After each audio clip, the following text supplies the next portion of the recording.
Well, there I was. Barbecue sauce all over my titties.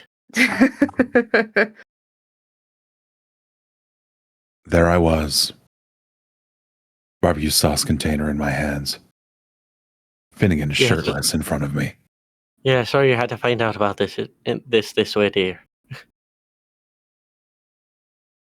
And there I Your was, man is my man now. with 2 pistols in my hand. You can fucking try it. God, shoot me. Do it. I know how well you can shoot. I like my fucking chances. You'd be into that. Too bad. She's just gonna drop the pistol and deck you in the face. That would hurt. No, she would deck you in your another barbecue sauce titties. Oh no, not me boobs. not my memories. Contain the calamity that is your memories.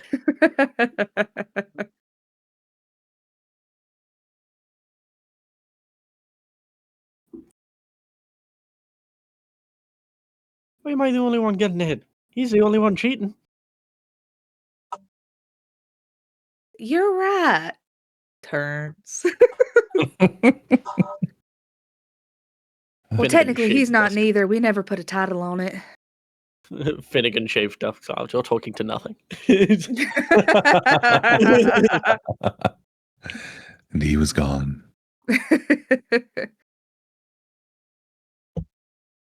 Stares at Gideon. Well, my turn. Starts to strip. Reaches over for a new bottle of barbecue sauce. He's just a freak for that barbecue sauce, dude. And with that, we will begin. Okay, well. You have to leave that in the recording, please. Yeah. This was going to be a live streamed thing, but technical difficulties are getting in the way. And until I can get that officially figured out on what the heck is going on, this is where we're at. Hi, I am Kia Ryomi. I am your mother of monsters this evening here on the Whispering Wind. And I am here with 3 wonderful people and with a new story to tell.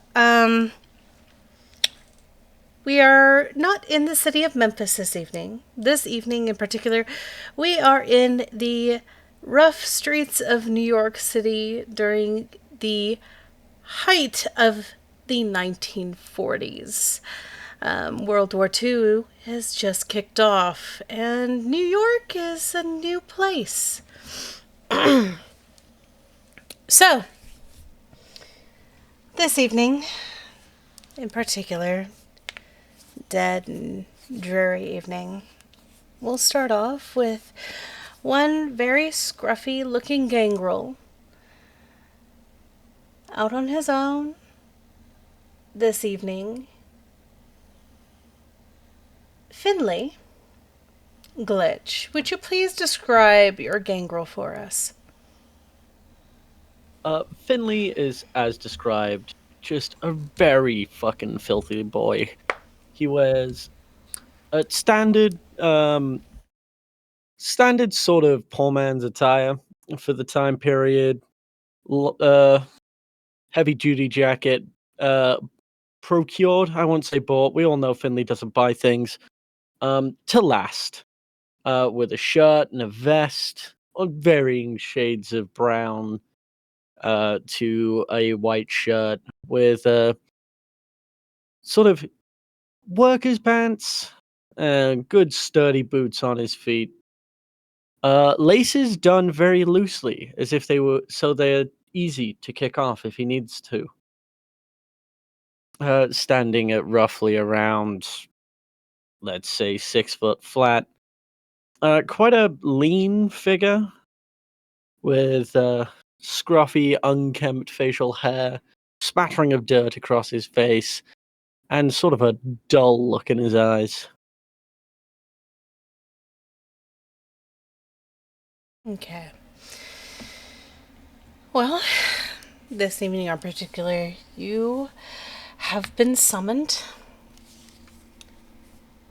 to the local pub for the evening, run by another gangrel that you know of, that you have gotten very well to know, Miss Bridget, or as you like to call her, Birdie. She tends to have everyone call her Birdie.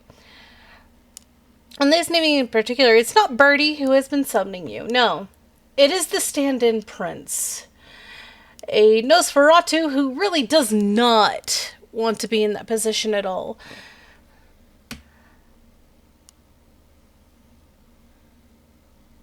And he is requesting you to be at Birdie's establishment for the evening.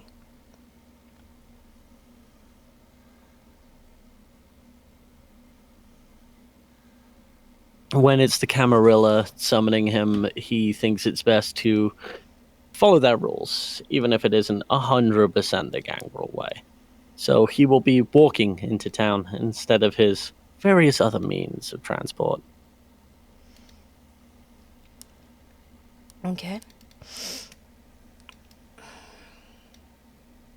And we will pan from this gangrel who is slowly making his way over to Birdie's pub. And we'll pan to two other individuals. Sean and Honey, what would your guys' characters be doing right now? I don't know, Sean, what are they up to? Well, my initial thought is Gideon would currently be closing a deal. Please describe to us Gideon's profession and what he does, please. Okay, sure. And who Mr. Gideon is. Yeah, I'll get there.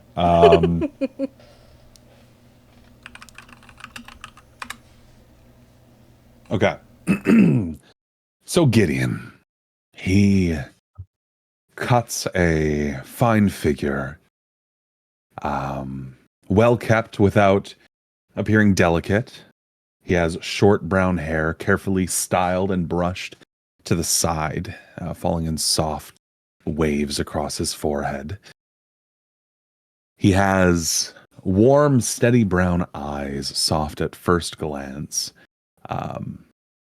They linger when he listens, behind round, wire-rimmed glasses. A faint stubble shadows his jaw, neatly kept, intentional. And folded over his arm is a long, expensive brown trench coat. The fabric very heavy and rich.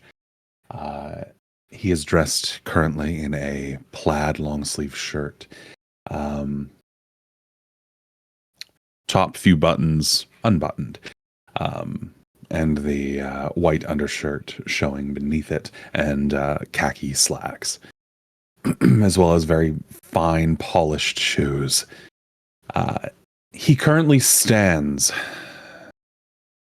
in the upper floor of a renovated brick building just off of one of the main commercial arteries. The exterior of the building is respectable rather than ostentatious. Fresh stonework, polished brass fixtures, and tall windows.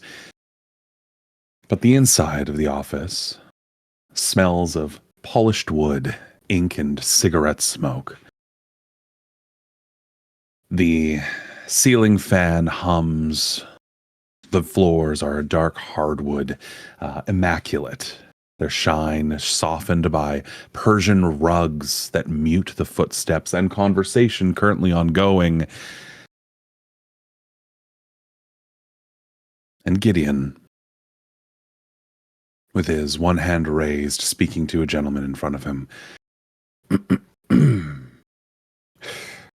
Mr. Caldwell, men like you don't come to me because you need a building.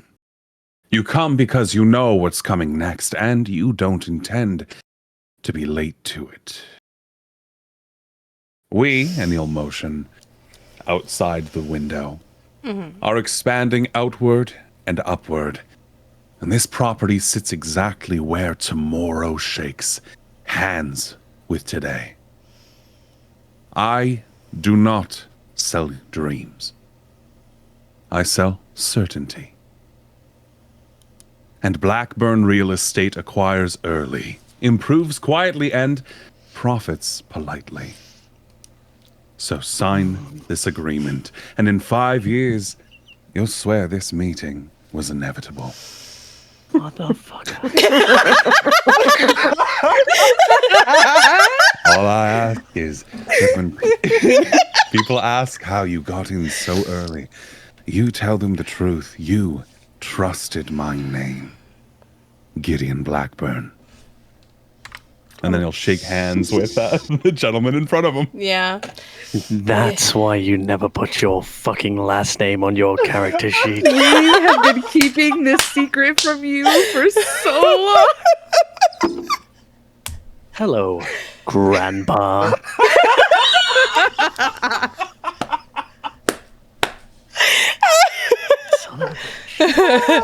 Yeah, surprise.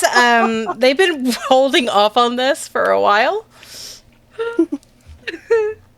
There, now I've changed his name. Now it's Gideon Blackburn. Well, Mr. Blackburn, you drive a very hard bargain. And this man that you're selling this deal with, this rotund man with fat fingers and rings on each one, he reaches out and he takes the pen. He signs the paper, hands it over.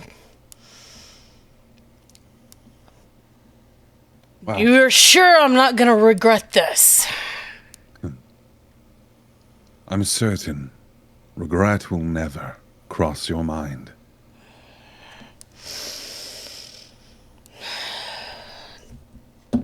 Damn you. And he'll pull a cigar out of a case from his coat. No. I will offer him a cigar. As soon as he goes to reach for one, Gideon already has a silver-lined case in his hand, and he'll pop it open, and inlaid within are 4 cigars. Space for 5, but 1 is missing. Oh, fucking course he does. He'll take one.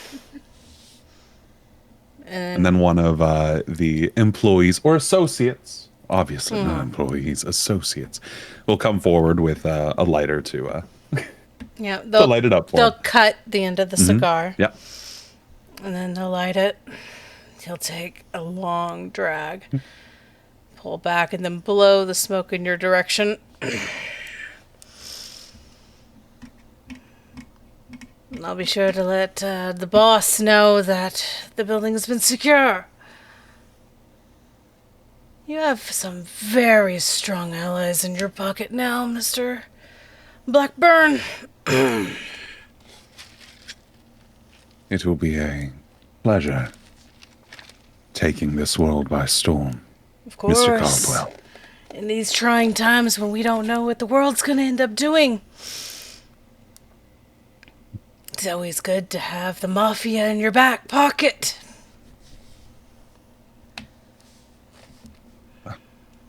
What fills my pockets will, of course, fill yours. As it should.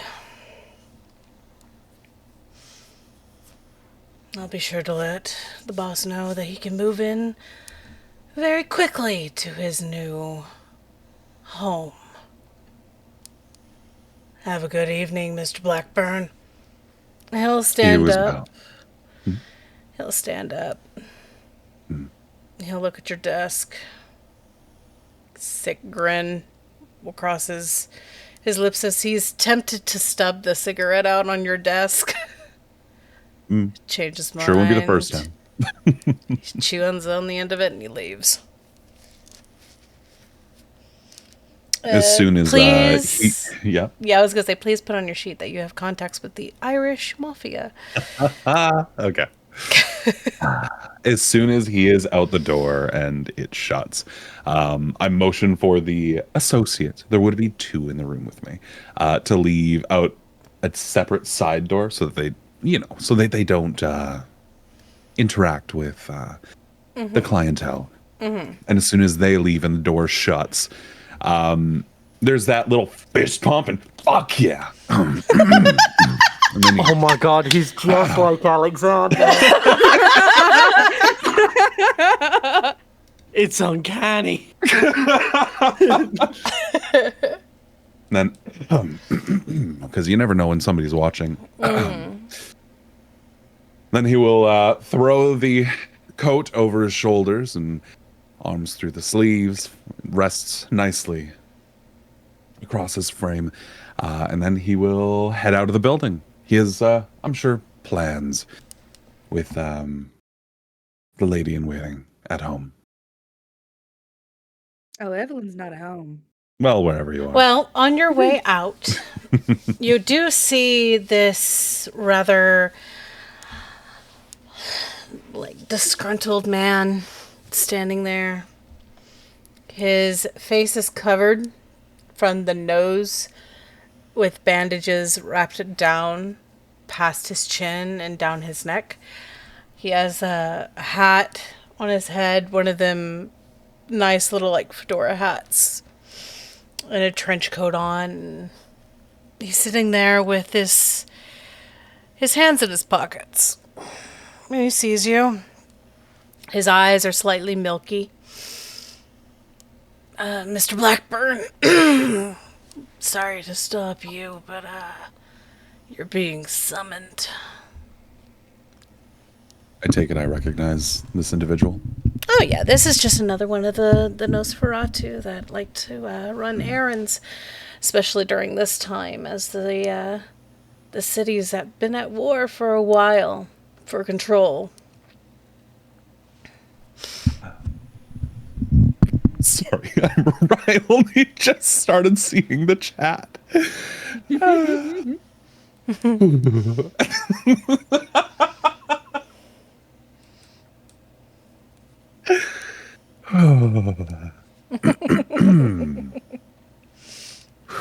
The first couple Mr. Blackburns, I straight up, I had my mic muted, but I turned around to say something, and then I had to remind myself he sat right there.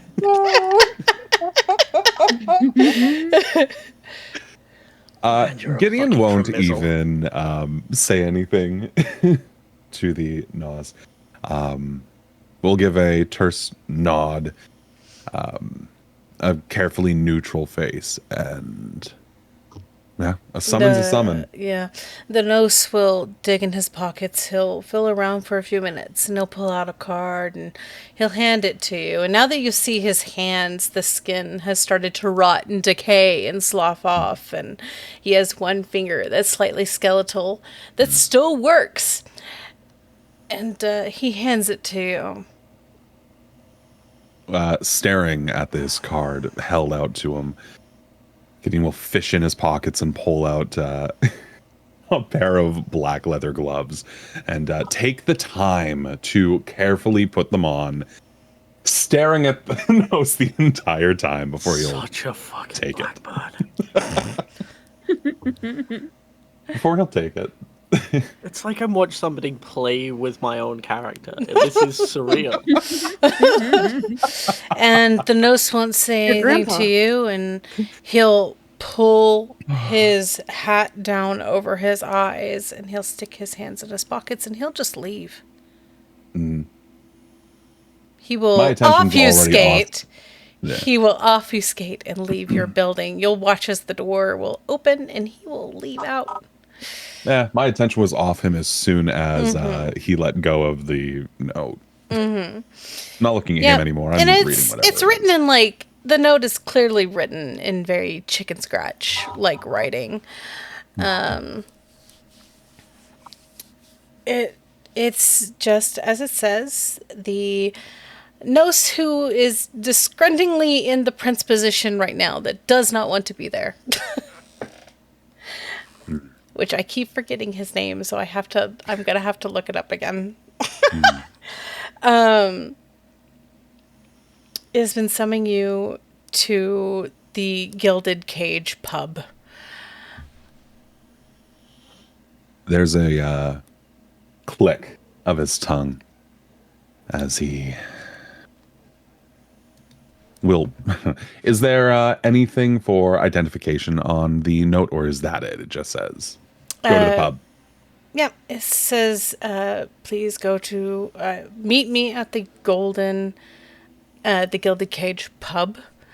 Signed by name. ASAP. Yeah, I'm getting the name for you. Yeah. So That's fine. That's fine. We'll hand wave that for now. Okay. Distastefully, he'll flick the note out of his hands, and it'll just hit the ground, hit a table, whatever. Someone else will clean it up, and he will stride out. And I guess I'm headed to the pub. okay. The prince's name is Calbros. Calebros. Calbros. I hit C and Amelia popped up. What the fuck? You're not here. Well, you could be here. Amelia's old Imagine we enough. walk into this bar and see Copperhead. I was gonna say no. There are NPCs here that you might run into. Please do not tempt me to pull them out. I have images saved. Calebrose. Yep, Calebros. Libros. S. Copperhead in a cami bar. That means we dead. Okay. Yeah, and I'm heading out. I'm gone. Okay. Now, do you contact your boo or not to let her know, or is she gonna get one in a row? What is Evie? What is Evie doing? Well, I was gonna say she'd probably be waiting outside the building for him. Okay. More than likely. Honey, while Yes. Mr. Gideon Blackburn descends and exits the building, please tell us what your character looks like and their name, please. Yes. So, standing at about 5'4" and leaned up against the brick wall, there stand Evelyn Devereaux. She is clad in a suit. She definitely stands out from the other women around her. It is black in color, a charcoal almost color, with very thin white pinstripes. The pants are quite snug in the hips and waist, but they do flow out to where she is wearing some matte black-tipped high-heel boots. She has a white turtleneck on underneath the matching vest with honeyed blonde pin curls. Underneath a almost like a newsboy cap, a capped beret would be another word for it, I suppose. The same color as her suit. She is huffing and puffing on a beautiful little cigarette, which accentuates the matte red color on her lips that matches the same red painted onto her fingertips. She has very soft, subtle arched brows with thick black lashes and just a little bit of some winged eyeliner, of course. A dusty rose rouge is on her cheeks, and her face is quite matte. She applied her powder today, ladies and gents. Very dainty jewelry, specifically earrings and a necklace over top the white turtleneck that she's wearing, and probably a watch on her wrist as well, all gold. And she is waiting for her man. Okay. Gideon, you exit the building and you see her standing there, patiently waiting on you, cigarette in between her lips. Evie? Really, Gideon? The Mafia, darling? Well, what can I say? powerful friends and all that. She gives you a smirk as she pushes herself off the wall and starts to approach you, placing a hand on your arm. I expect nothing less from you. Well, anything to please the star in my sky.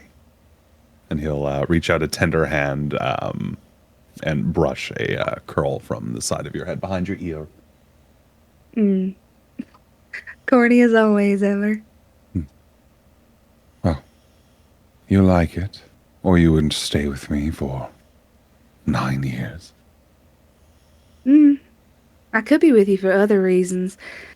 And she gives you a smirk before kind of turning around you in a very like slow spin in a way, almost tauntingly, like follow me type of endeavor as she starts to walk down the street. And he will follow. You're right, I do have an absolutely massive dick. She chokes on her cigarette. Finley throws up in the street and has no idea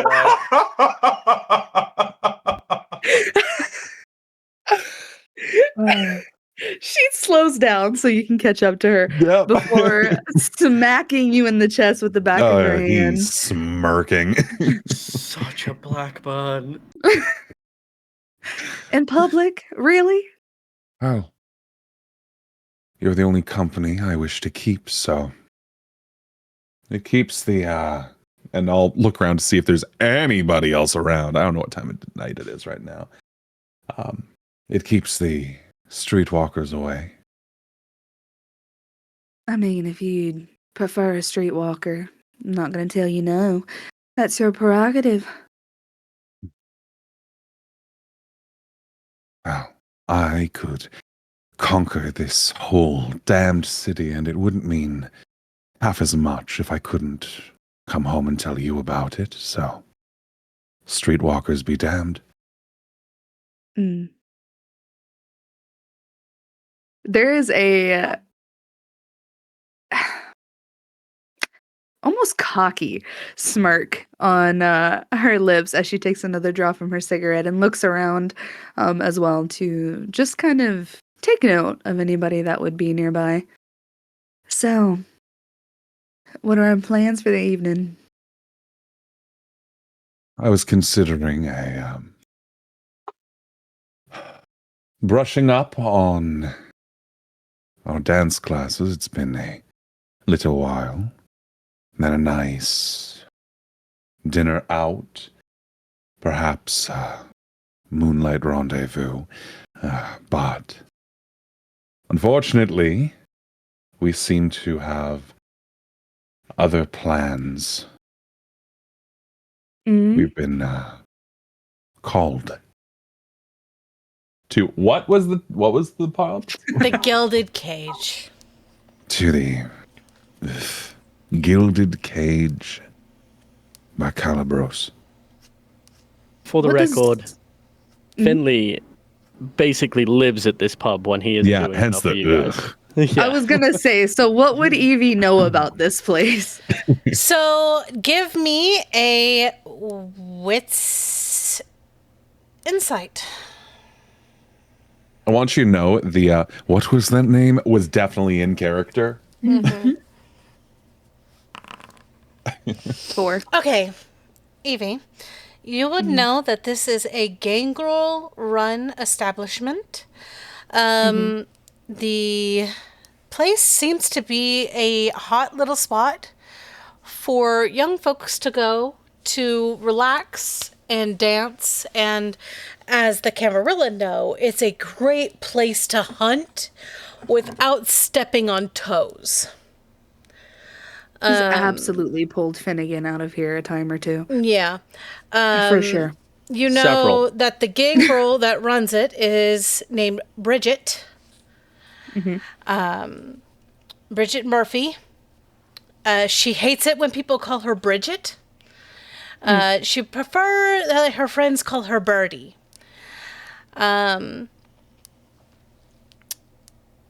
But in between her and then a couple other people, this is a place that Calibros tends to like to frequent a lot because it is so down to earth. And since he doesn't like to be looked at very much, it has a back way entrance into it in a back room that no one can go into. Okay. And you would know that Birdie works right under him. Okay. She is a hound of the current prince in power. Okay.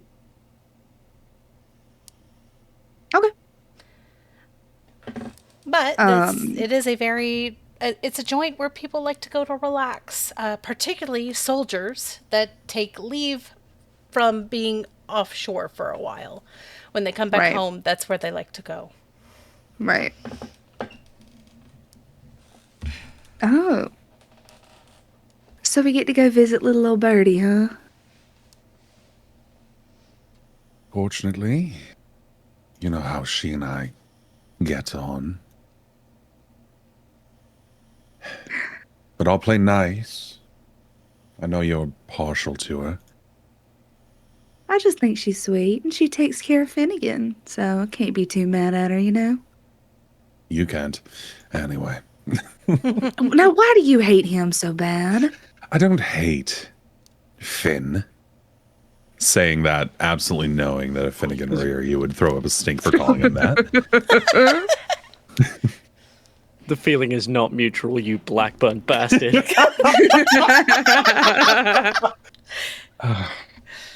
No.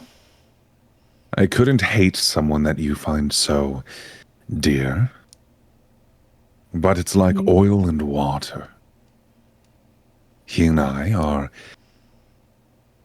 of different ilk. From a different cloth. We know two different worlds, and, well, I'd be remiss to say that I did not enjoy watching him squirm sometimes for my own enjoyment. Well, now you and I come from very different worlds, and yet here we are. So what's the Different difference? worlds, but our cloths are making a wonderful and beautiful tapestry. Well, I guess my tits are better than his, so... Absolutely. Last time I saw him, he was covered in barbecue sauce. Oh my god. The Russian was fucking asking for it. That Russian was fucking asking for it. How was I supposed to know it was in the fucking jar? Jesus Christ. The only Russian in here is Vitya. Here comes all the NPCs. I was going to say, most likely Vitya would probably be here. In the 40s, yeah. Yeah. No, that means Max is here. I don't want to think about Max being here. No. No, Max and Vitya are not here. Yeah. They're in Europe around this time. Is Vit too, yeah. Yeah. They're against the Axis powers right now. What do you mean against? Anyway. Oh, Well, well, that's the thing. Max does not like people. Never ask that a are like vampire that. what they were doing between the years of 1932 and 1945. You know what's bad is I had to look up what the Sabbot would support for this. They didn't God. care because that was They- human politics. Well, it wasn't that. They didn't support anyone. So I was Exactly. like, okay, Yeah. that's good to know.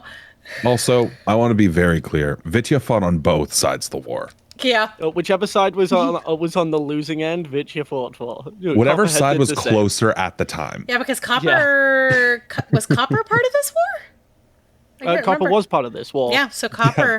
He would be. They were war buddies. Yeah, they were war buddies. Those Yeah. two have fought in every war.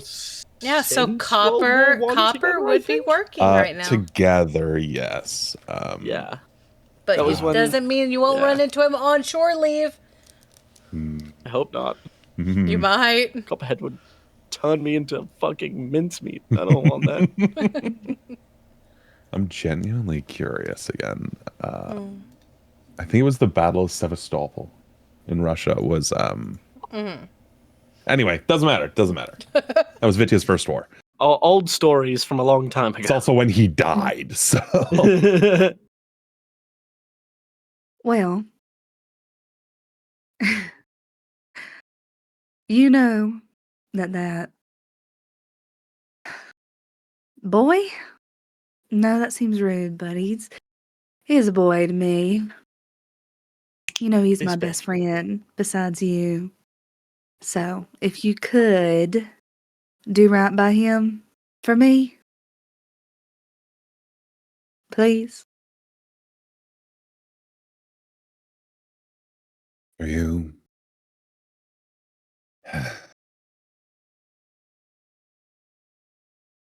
For you. And she would He lean will over. give the biggest roll of his eyes, but he will acquiesce. And she would lean over and give you a smooch on the cheek and smudge away any lipstick that would have gotten on you.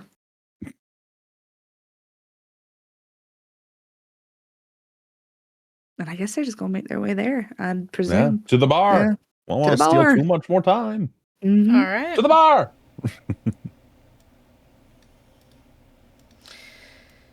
Okay, so I'm gonna have some dexterity rolls here.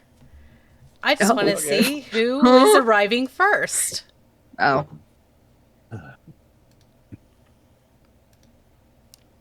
What, straight dex? I'm not in it. Mm-hmm.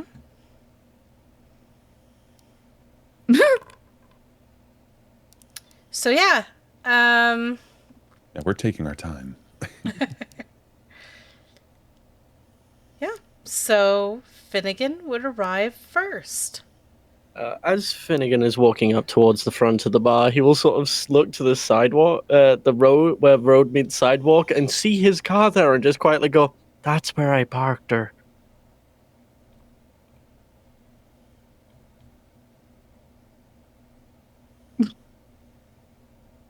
You know what? We're doing this one.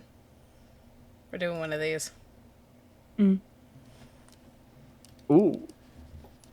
For the bar. I'm just going to keep it on repeat. You approach the bar and you see that bright red head of hair that you have come to know as Birdie. She is dressed in a pair of slacks and nice, small size, like very small men's shoes. And she has this silk blouse on. The front of it is clearly open. Tip fishing, I get it. Yeah, she has the jacket taken off right now. Suspenders on. She has a cigarette between her teeth as she is clearly serving drinks. This bar is pretty busy this evening. You see some men clearly on shore leave, just hooping and hollering in the corridor, clearly happy. Let me put Birdie up here so you can see her. But she sees you. Well, look what the cat dragged in.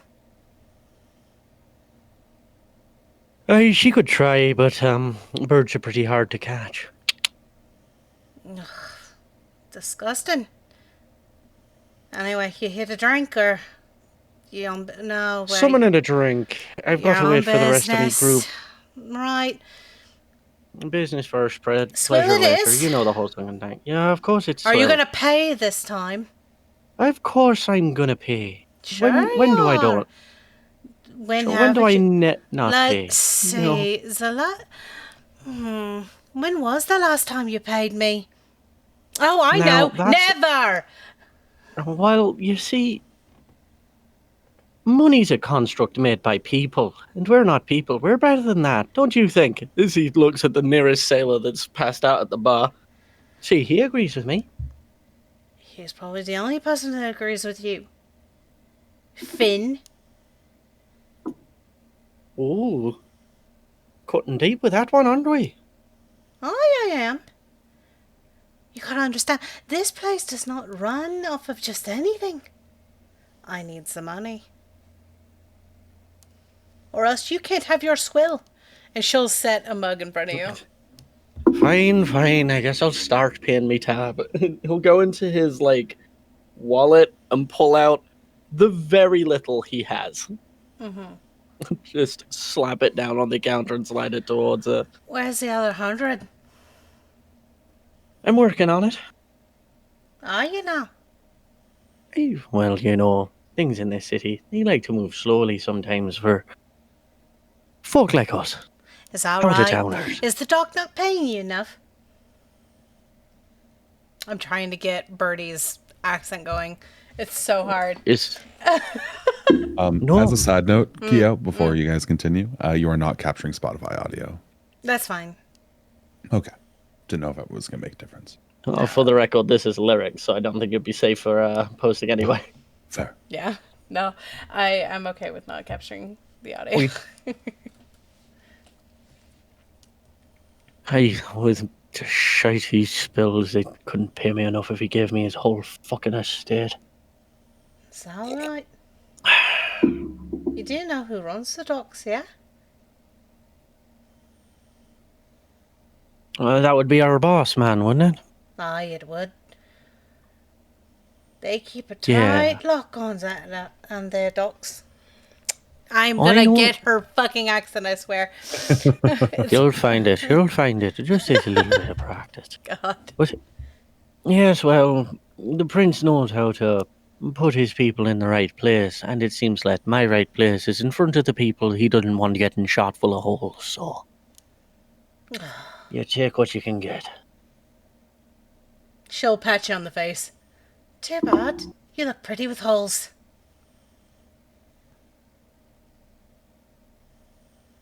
You know, I'm going to take that as a compliment, and not that you want to shoot me. When you come up with the other 100, then maybe I won't. Oh, Or now cut you to there's a ribbons. plan. I've always enjoyed So is- chasing birds.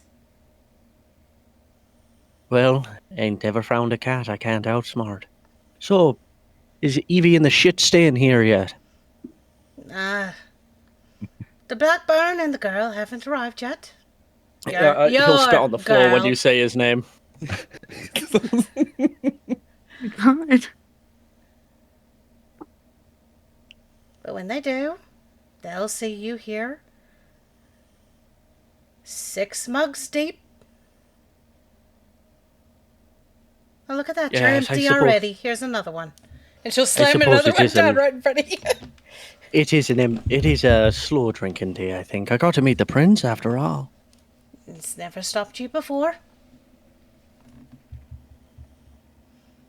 Oh, well, I tend to find them Oh, on would my you look best at that? It's behavior. my smoke break.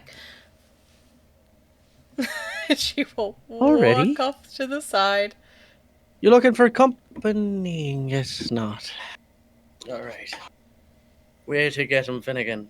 Oh, now even I'm calling myself that. They pinched the bridge of his nose.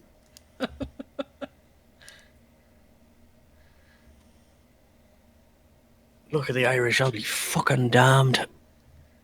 If you had any worse luck with women, you'd be batting for the other team. And at that, Evie and Gideon, you would arrive to a very crowded gilded cage. Evie's immediately taking a look around. She knows that her boy likes to hang out here. She's looking for him. You give me, you know what? Give me what's awareness, because it's crowded. Gideon is not looking for Finley. Yeah. He knows where I'm he glad needs we've to got a go. mutual understanding of these Right. two's relationship. So Evie, you're looking around. You see the normal faces. The cabaret singer that normally sings here is on stage doing her thing. Though Birdie's not at the bar, but you do see Finn. You do see your Finnegan. Clearly muttering to himself. Yep. She is immediately placing a hand on Gideon's arm, and shooting him a quick smile before stomping out her cigarette and rushing in. Finnegan! Oh, speak of the devil, and she shall appear. She is grinning as she's running up to you. Finley will stand up, big old grin on his face, throws his arms wide. Evie, lass, it's been too long. Been a few hours. Calm down. And she's going to give you a big old hug. Big old hug. Mm-hmm. He's totally smirking at Gideon over his shoulder, don't lie. What do you mean smirking? It's a full-on grin with his tongue sticking out. Like, oh, like that image Kyo has of me and Alistair. Yeah, 100% like that.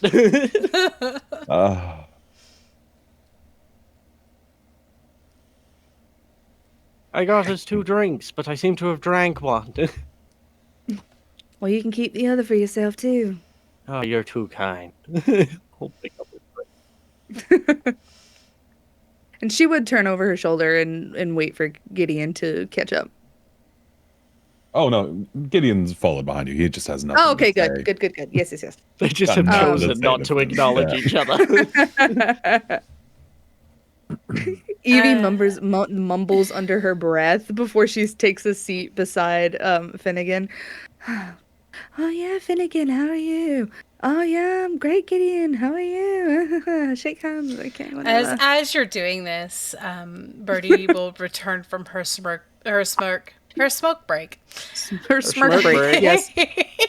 Her smoke break, and she'll notice. I love a quick smirk break. She'll notice you all. Hi, look who showed up. Hey, Birdie. Same as... Even that gets a look from Finnegan. I've told you repeatedly, sorcerer. It's Birdie. Strokes his ego, Birdie. Don't even try. That's what he is. He slings blood. That's what he does. There's many things that man is. Well, would you rather me call him a wizard? Again, wizard, sorcerer aren't any of the words I would use, but I wouldn't use those words in front of fair company. No, what you would use is bastard. Oh, that's being generous. There's a loud sigh from Evie in between them. Anyway, same as always. Fortunately, business tonight. You can still drink. And he'll take a look at, he'll take a glance over at the glass that Finn is drinking from. I think I'll pass. Thank you. Oh, that's his swill. I have other stuff. He only wants to swill. Well, we'll need to speak with the boss, and then I'll decide if I need to drink after that, I suppose. He's gonna be a bit got caught up in some business. Please, indulge yourself. Favorite. Sure thing. Try my favorite. Come on. What can I get you? You know what I like, Birdie. She's definitely accompanied Finnegan here a time or two. She will pull out 2 smaller ball glasses with ice on the rocks, of course. Right? You know it. And she'll grab one of the whiskey bottles and she'll pour you both a whiskey. Now, don't you go pouting. You're the one that asked for swill. If you want something else, you could ask nicely. Or pay your tab. I'm not pounding. It's not the drinks that bring the flavor, it's the person serving them. You still have a tab? And I'm working on it. Fuck. So, I can give you a brief rundown of what the boss wants. That'd be great. Could speed this up quicker. Mind you, he moves slower than molasses, that one.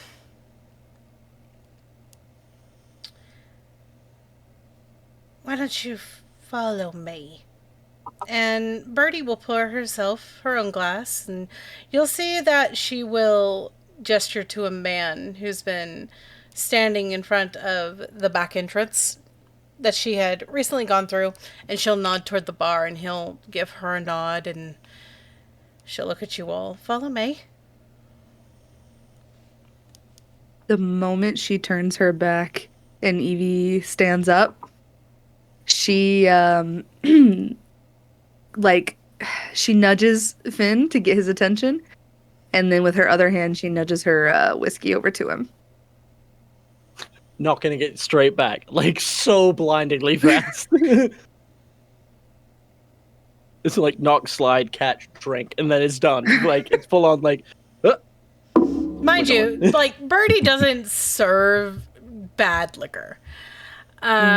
Whenever she says swill, it's the same stuff you're drinking, but it's only to Finn.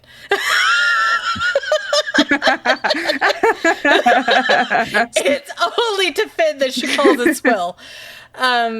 Because it's bourbon and whiskey. That's mostly what she sells. Well, that's why it's swill to Irish people. If you're serving whiskey, they drink Scottish whiskey. Oh, I know. Which is much better. Oh, I know, because the only thing around here is Kentucky whiskey, Tennessee whiskey. That's the only thing that she can get. With Evelyn sliding that over to Finnegan. As soon as she turns back to the front, Gideon has moved his in front of Evelyn. He's not drinking it. She would grab it and give him a soft nod. Thank you, darling. Well, better than leaving it to sit here or for the animals to get it. Oh, Pointed no look. Pointed look.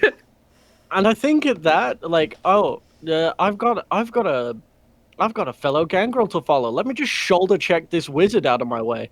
Oh my god.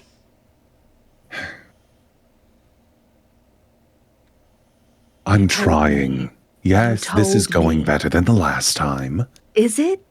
We're not punching each other as soon as we see one You another. called him an animal, Gideon.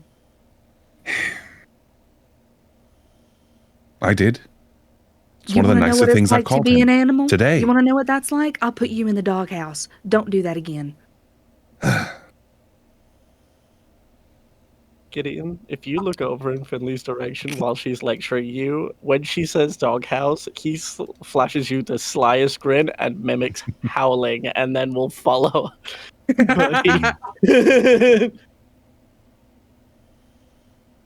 And Gain's gonna follow. She will escort you all to the back, and the back of this bar is more of like, she has it set up to suit the simple needs that a Nosferatu would want. It's not going to be high-end like a Ventru would want. Calibros does not want for very much. So there's like simple chairs, a coffee table, an ashtray, just simple things to hold meetings, especially in times when you have to worry about the Sabbot blowing up your building. But she'll escort you back. I'll be very quick about this, because I can tell that Mr. Lillator here wants to get out of here as soon as possible. The Masquerade has been breached. Oh, shit. Chokes on her whiskey that she was sipping. From the calm, neutral expression, there's now a frown. Calibros and myself are too busy dealing with Sabbot to even go after this little breach. But A man named Samuel Adder, a journalist, found a corpse recently. Someone didn't clean up their mess. Took pictures of it. It was posted in last night's news. And she will take a newspaper and she'll slap it down onto the coffee table.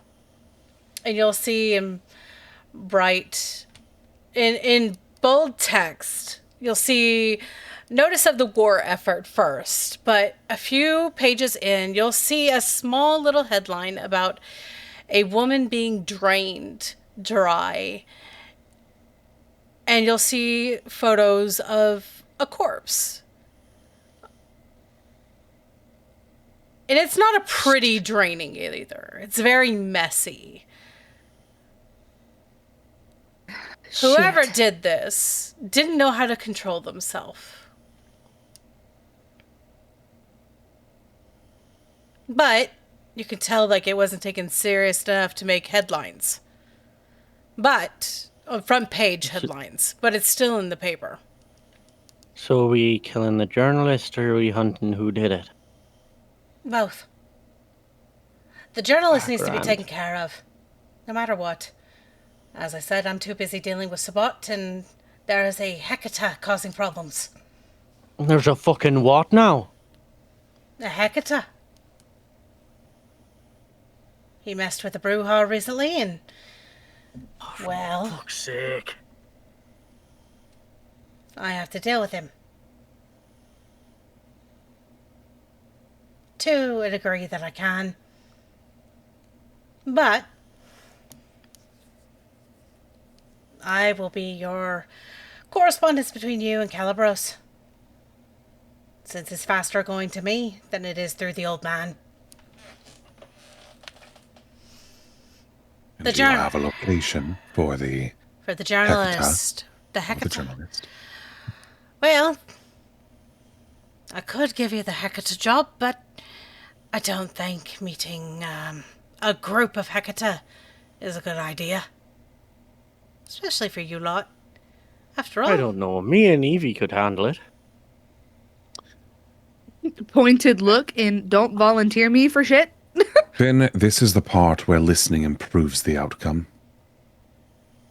Aye, Finny. You can audibly hear him crack a tooth when Gideon speaks. Oh my God. Children, listen.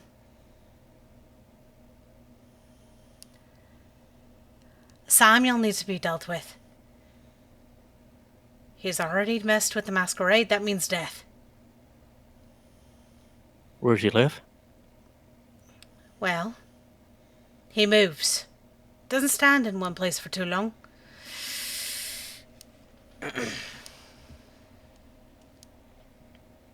You see? Got something of his. Of his in particular. Just a notebook. One that he took have it notes on you? Aye, of course I do. Give it here. You know what my nose is like. And she will drop the notebook down on the table. Finley's going to pocket it because he's not going into war form to get that blood sense right now. Needs to be handled cleanly. No loose ends. That also means hunting down whoever made a mess of the body. And left it in the open. Well, where's the body? Where do you think? Right. But which one? And they left it in the back alleyway of a Broadway. It's still fucking there? They ain't brought it to the morgue. They This haven't he's in touched it. fucking Are shambles. you kidding me? You really think that the police are going to take this seriously? She's going to point to the article. It does look like a fluff piece, to be fair. It looks like a tabloid, if anything. Well, they'd still take a body to the morgue, wouldn't they? Not just leave it in some back alley. Well, Countless people die in this city every day between the gang fighting and the fucking Sabbot raids. One drained lady is not sticking out. we've had... If they By bring the in looks a of the body, corpse, she was. If they bring in a body, it means they need to open an investigation. Exactly. And that's more work than some are willing to do. Exactly. Why do you think one of your sires has been keeping it pretty close? It's nice having vampires in the mafia. They keep things clean, to a point. Quietly sitting there going, to refresh my memory, I'm not the one with the sire in the mafia, am I? But there's two of you with sires in the mafia. Oh, fuck. Who? I remember nothing about my sire. Evie I don't know is not. anything about my So- sire. I think it is actually me and Kid. It Actually. is. It is. Yeah, me and Kid Gideon have has sires an in the mafia. Irish mafia sire named Killian O'Kelly, and you have an Irish mafia sire, Glitch, named Dante Costa. I have. He has the Irish one. I have the Italian one. Yeah. Yeah, Really I remember quick, Keo? nothing about Who my the sire. fuck is Robert Clark? Robert Clark is your buddy who runs booze with you. Oh, okay, and he's my sire. Okay, Yeah. cool. I Yeah, couldn't remember you and your- dog shit about him. No, you and your sire are the booze runners. Okay, Mind you. so we're illegal, but not like that illegal. Yeah. Got it. Yeah. Yeah. Finley might be that illegal. I don't know.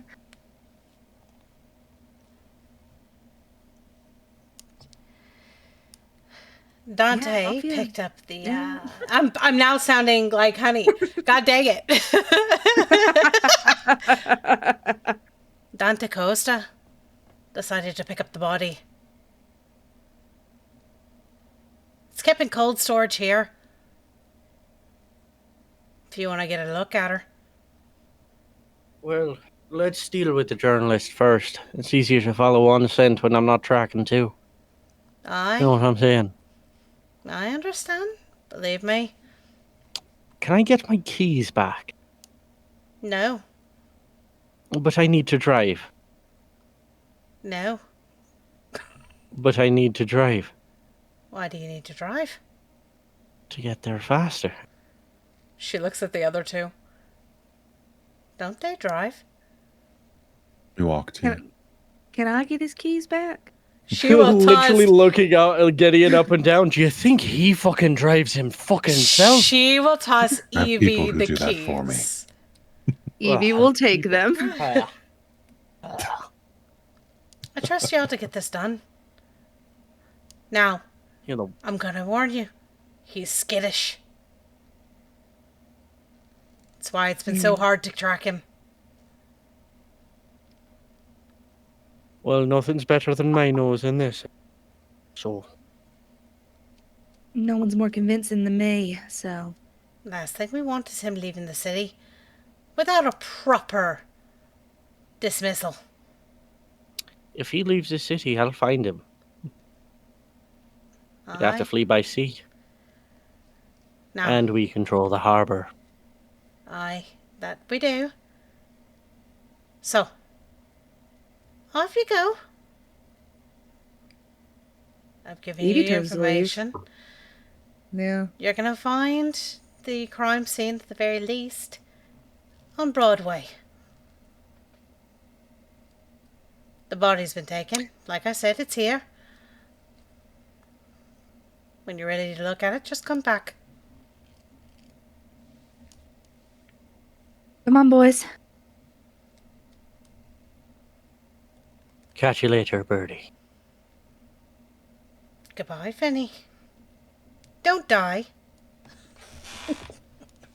Please. If the Sabbot can't get me, why the fuck with a journalist? Like I said, don't die. I haven't caught you yet. Keep trying, little cat. And then Finley will turn around to leave. Gideon's already out the door. He's right behind Evie. All right.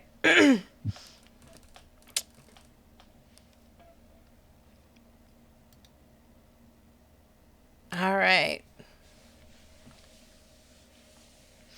Birdie will follow Evie you is guys holding out. up his fingers, but I will say she is holding up his key with one finger smirking over her shoulder at Finnegan. If looks could kill, Gideon would be dead, and you'd be hit with a mild bit of crossfire.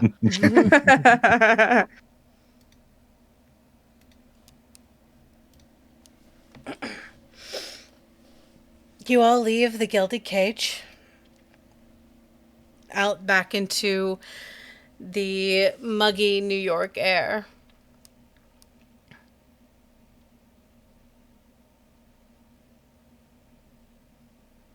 Well, gotta find this journalist then, eh? Gideon's holding his hand up for his car keys. Gideon? Finnegan. Finnegan, I don't have a Pippin drive. I take the car keys. I turn over the engine. I'm driving. Finley will hold up his hands for the car keys. Now, why didn't Birdie want to give these to you? Because last time I'd had a wee bit to drink. It's not like there's a fucking law against it. Give me my fucking keys. I don't know. Please. I'll give them to you when you tell me what's going on with Please. you and Birdie. I noticed that flirting. She's Well, that's all smirking there at you. is to it. Are you sure she's right pretty? She is. Yeah. So. Listen, you're digging in the wrong spot, lass. Oh, does she not bat for your team? She does. Then. But if I was any good at women, and that's all he'll say. What do you mean by that? Hold on now. I think you're plenty good with women. I've seen you flirt. And she's like following him around the car. I've seen you flirt with many women. And you've betted a few, I think. So what do you mean by that? That's because they like the accent. American girls are easy. Current company excluded, of course. Well, I'll be damned. I'm a little offended by that. But I digress. Why don't you... Come on now. She's awful pretty and y'all was flirting all nice. And she's mean to you because she likes you. Yeah, that's called being Irish, dear. Precisely. You're hopeless. And she like shoves the keys into your chest. Before Awfully skipping so. back over to Gideon. And Gideon is ignored interacting with them for that. And he's gone over towards the car to open the passenger side for Evie. Goddamn blackbirds. She would hop on her little tippy toes and give Gideon another quick kiss on the cheek. Thank you, darling, before sliding in. Of course. And then he will shut the door and he'll move towards the back, right behind Evie. And before he opens the car door, he's going to look over at Finn. Evie has previously told Finn not to get into the driver's seat until Gideon's gotten into the car because he keeps pulling away as he's getting in and almost killing him. So Finley is still stood there waiting for you to get in the car. Finn, you have charm if only it came with results. And then he'll climb into the back. Okay, God. Right. Oh, like there's a solid minute where you shut that car door and Finley actually walks away from the car for a minute, mutters something openly into an empty street before walking back.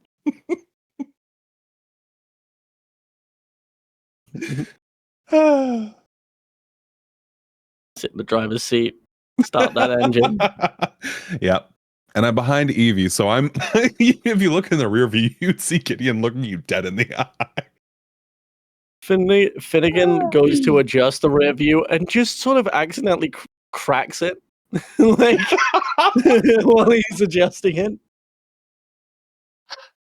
Evie sticks a hand between the door and the seat because these cars had a lot of space back then, and so she'd stick her hand back, and she kind of sets the back of her hand against Gideon's like knee.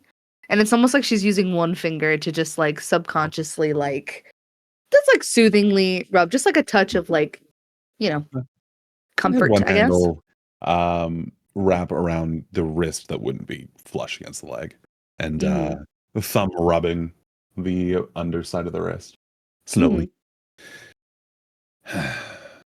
Well, we have a bloody murder to solve, I suppose.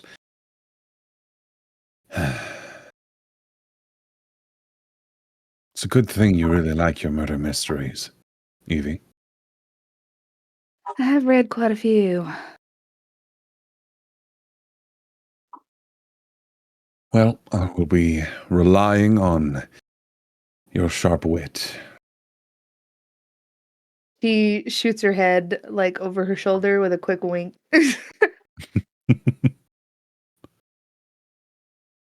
Between my wit, your dashingly good looks, another wink, and Finnegan's nose over here. Finnegan's nose over here. I don't see how this will be, gosh, any more than, I don't know what's troublesome these days. When no trouble, I guess. Speaking of nose, and he's going, getting will slowly roll down the window next to him, making sure he's looking again in the rear view, making eye contact with Finnegan, and I'm crinkling gonna brake his nose. check him. There are no seatbelts in these cars. You're gonna brake check him? Brake Okay. check the shit out of the flimsy little wizard All in the right. back. So go ahead and make me a. I was gonna say, what about Evie? You need to make me a drive check, please. A drive what? And a drive check. So do a composure Wanna drive dex? for me. Composure. Oh no. Yeah. And then Gideon, I need a dexterity athletics to get yourself, please. Sure. I was gonna say you'd need that from Evie too. And There's no Evie. seatbelts. Yeah. At least you have celerity. Oh, is in the remaster is fleetness. You have. I think it's rapid reflex. Yeah. If you got That's what it fleetness. says. It's Yes. fleetness in It's this one, fleetness. and you have to turn it on because Gotcha. dexterities were a lot. Fuck it. Yeah, this is fuck worth you. willpowering. All right, we're willpowering this. Okay, Yeah, I'll you can willpower willpower. this. Oh my god. Let's roll that dice. Let's see what we get, bitch. Fuck. Let's go. Okay. Evie, I also need one from you, please. Yeah. Okay. So just straight dexterity. Uh-huh. Do you not have athletics? Nope. Sure don't. The softest brouhaha in the Northwest. There's a reason. Oh my goodness. Well, Okay. So, you brake check, right? You get irritated and you let that irritation trigger this reflex and you stomp on the brake real fast. Gideon, you feel this car lurch real quickly and you grip Evie's seat, right? Mm-hmm. Evie, you hit the dash. Yeah. Oh my god. Oh. Immediately Sorry. grabs her head. And then you hear the blaring horn of a honk behind you as you do that. Yeah, Evie, who was in the front seat and saw that there was nothing that would have, caused a brake check, immediately looks over at Finnegan. Pull over. Finley will pull over. Evelyn gets out of the car. You two can have your little fight amongst yourself. I'm not getting in the middle of it. And she slams the door and starts walking. Angrily. Yeah, honey, you're gonna have a bruise. Because these are the metal cars. So please take a point of superficial.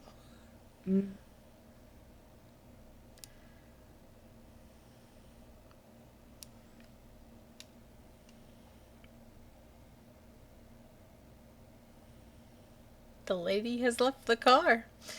Yep. Uh-huh. Oh, we are Gentlemen. sitting in silence. Yeah. Evie, they're being big babies. They will not do anything. That car has stood there, like, just in the slammed brake position with this, and it's a moving, basically a moving truck behind it, rapidly like just pressing the horn and letting go, and then pressing the horn again.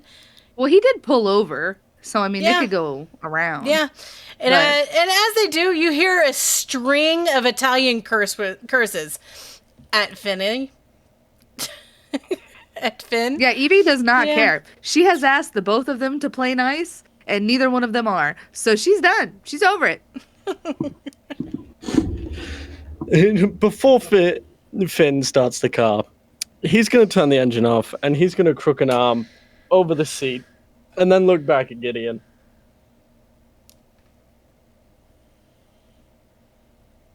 I fucking hate you. Careful, Finn. If you glare any harder, someone will think. Shush. Adults are talking, little twink wizard. I don't think Twink existed yet. You're not here. Shut up. This is the Shut up. origin of the word twink. Yeah, you know what? We're making it canon. Finley invented the word twink. Nobody has heard it before. Quiet, wizard.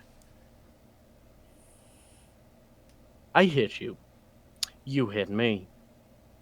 We need to declare a truce, or else this will never get done.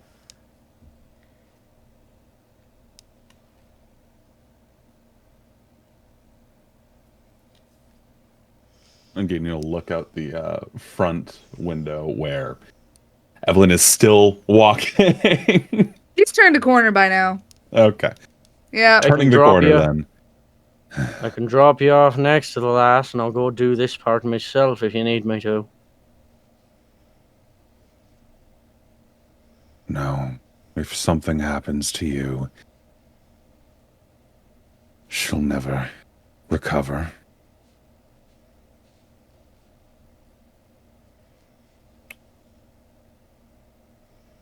All right?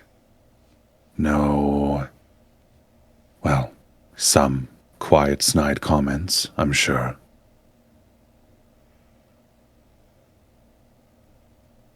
But Finley will put on his gloves.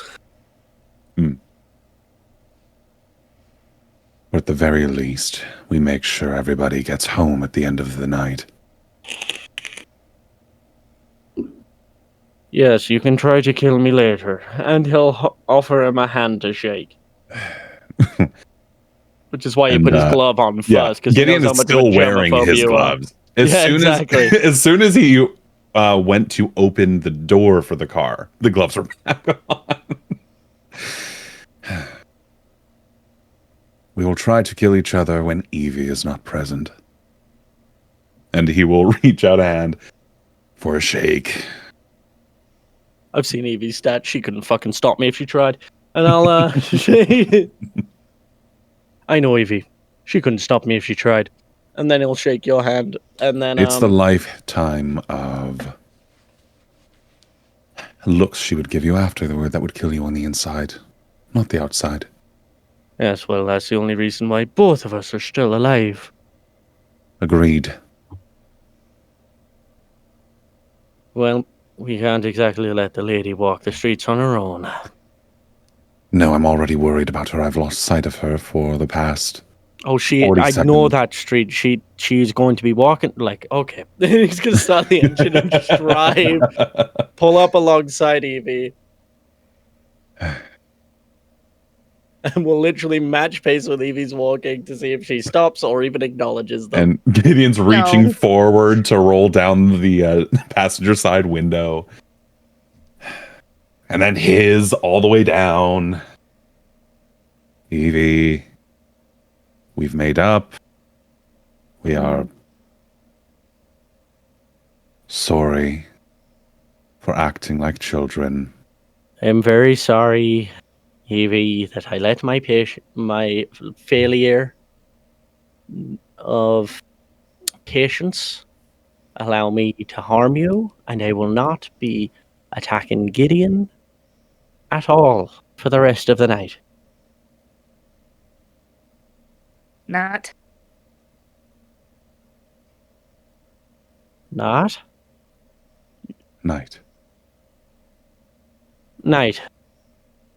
Right, yes. He looks out the window and like rolls eyes like a fucking pedantic fox. It's like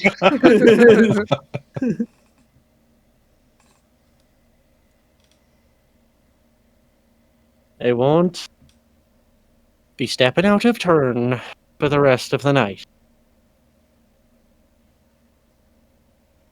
My bruise is going to last longer than a night. You're a fucking vampire. No, it won't. Side eyes. Keeps walking. Sorry, Evie. Right, he's gonna cut the engine of the car and then get out and follow. We either go by car and get it done so we can do both jobs in one night, or we're all walking. Evie stops, huffs, and turns around. Why do you hate him so bad? A multitude of reasons. Like? His incessant racism towards gangrels, his disdain for the Irish, his disdain for all things poor, his disdain for me, his charming good looks. Gideon! The back door will open, and Gideon will unfold out of it. He'll come over like a petulant child. What's your problem with him? This playing nice, right?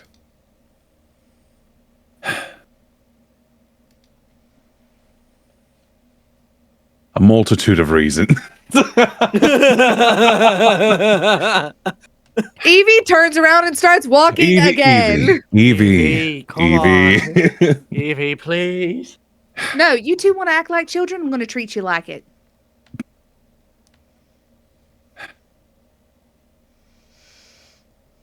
What?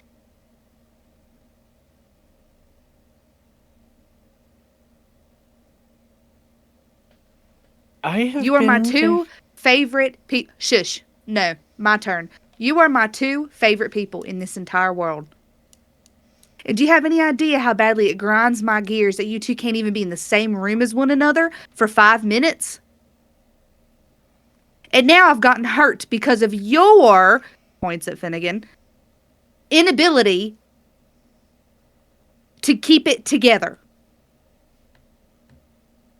We're going into dangerous situations now, and if you two can't get your heads out of your asses and I die or get hurt, or either one of you die and get hurt because of it, do you know what that'll do to me?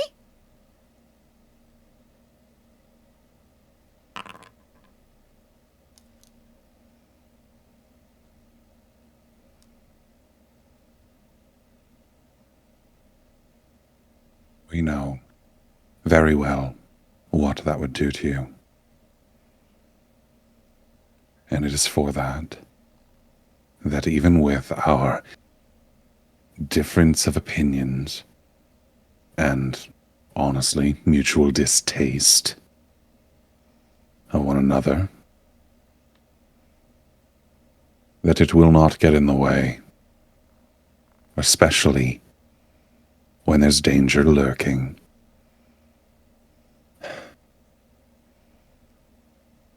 I apologize. And Gideon will be saying all this while looking at Evie, but then we'll look over towards Finn. For anything hurtful or upsetting that I may have said tonight. And while I'm sure, and he's turning back to Evie, that we will be butting heads regularly once danger is past.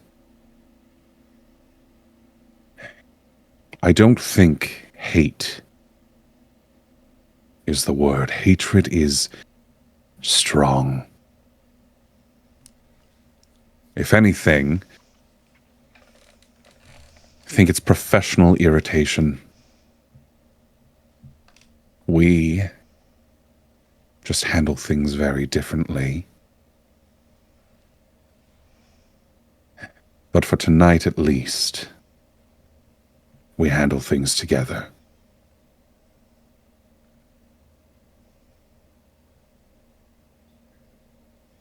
Finley will start to look. I have behaved like a petulant little child. And I will not allow my petty emotion to put you in danger, or you, I'll turn to Evie, in danger. That would not be fair, that would not be proper, and it would not be the way of the organization we all serve. So from here on out, for at least the remainder of the night, I will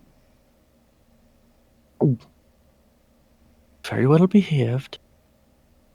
I will not rise to the occasion, nor shall I invite such challenge with my own words.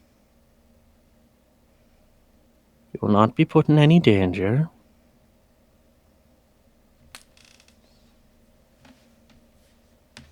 As I will continue to do what I have done for decades, and shield the two of you from it. Now, I hope we're all on the same page. We've already shaken hands in the car, declaring at least a truce for tonight. Can we get back in the car, go back to work? You can even drive if it would make you feel better. Finley never offers anybody to drive his car. Evie looks at the both of you for a moment before she crosses her arms over her chest. Princesses don't drive. And she walks back over to the passenger seat of the car. That does get a chuckle out of Finley, like, fuck. And she waits by the car door. Yep. And Gideon will look over at Finley and will reassess in the morning. And then he'll turn on his heel, head back to the car, and he will open the door for you. Don't you mean evening? Shit. This Finley will go back over to the driver's side and hop right back in. All right. When the door is opening and before Evie goes to sit down, Gideon will brush a thumb over where the bruise would possibly be forming on the forehead. I shit you not, you are a vampire. That bruise is already gone. Where it would be. I still have a mark of superficial damage. Thank you very much. You can mend that. But anyway. Well. I'm sorry that you were caught in the crossfire. I will try harder. I promise. Keep to your word. And she looks up at you before she kind of gets a little bit on her tippy toes. You know what she wants. She wants a kiss. Yeah. Gideon will kiss her. And then she'll get in the car and close the door. Gideon will go back to the back seat and he'll go to open the door, look over at Finley, take a breath to say something, and then he doesn't. And he'll open the door, he'll get in, and he'll close the door behind him. You guys spent so long getting into the car, by the way, and this would strike probably you, Gideon, as to encourage neither side bobbing at each other. All the windows are already open. He's like leaned over and rolled them all down for you, so you don't hark on about the smell. He's already trying so hard. You all get into Finley's vehicle. Mm-hmm. And start it back up and start going back down the road. And from there, we will go ahead and take a quick break. Because I need to use the bathroom. And also, I need my vampires to rouse, please. Sure. I don't have to eat someone's cat. None of us have to eat. Yeah. All right. All right, and we'll take a quick break. Let's go. All right. Oh, we're all back. Look at that. We got the ever so lovely Evely, the ever so magnanimous DM, the ever so filthy Finley, and Gideon. Jeez. My charming personality, of course. You have such a charming personality. You could charm the pants right off a raccoon if you tried. Only you would. You cheeky fucker. Anyway, we are back with my illustrious vampires. Illustrious. Gideon, stand out the way. They must be talking about 3 other feckers.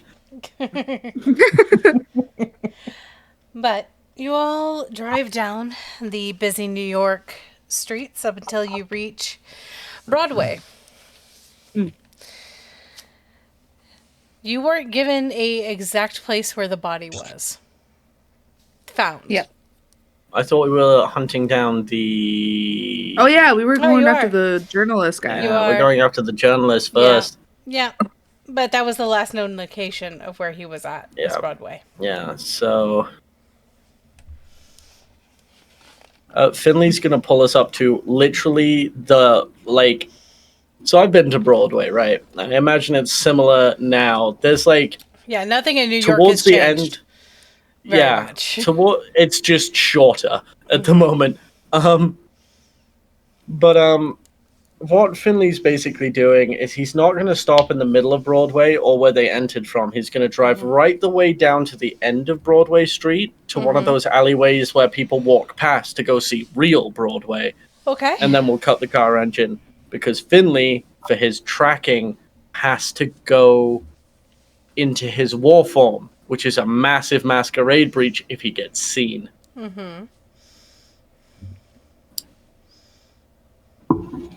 All right, good lady, good gentleman, we have arrived. Thank you for driving with Finley tonight. I'm sorry about any injuries. You may charge it to my tab. 1 free job. You can take it up with my lawyer. Gideon, 1 free job.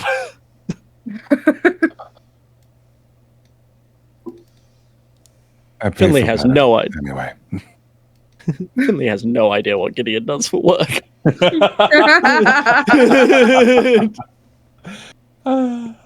He's definitely talked about it, but they just don't pay attention to one another.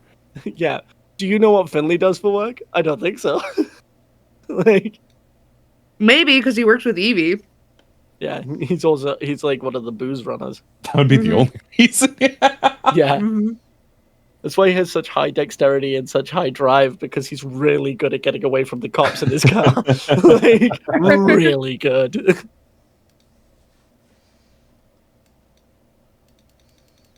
Oh, that's so funny. Okay. Well, since you Uh, need to Evie. be in your war form, Mm-hmm. Evie, yeah, I'm going to need you to hold on to me keys. She holds a hand Birdie, out. he'll, after cutting the engine, we'll hand them over to Evie. And Birdie wouldn't want me driving unsupervised now. Don't worry. Maybe I'll get lucky. Maybe I'll get shot. She likes them full of holes. And he'll open the door and not elaborate. Evie spares you like half a glance before also getting out.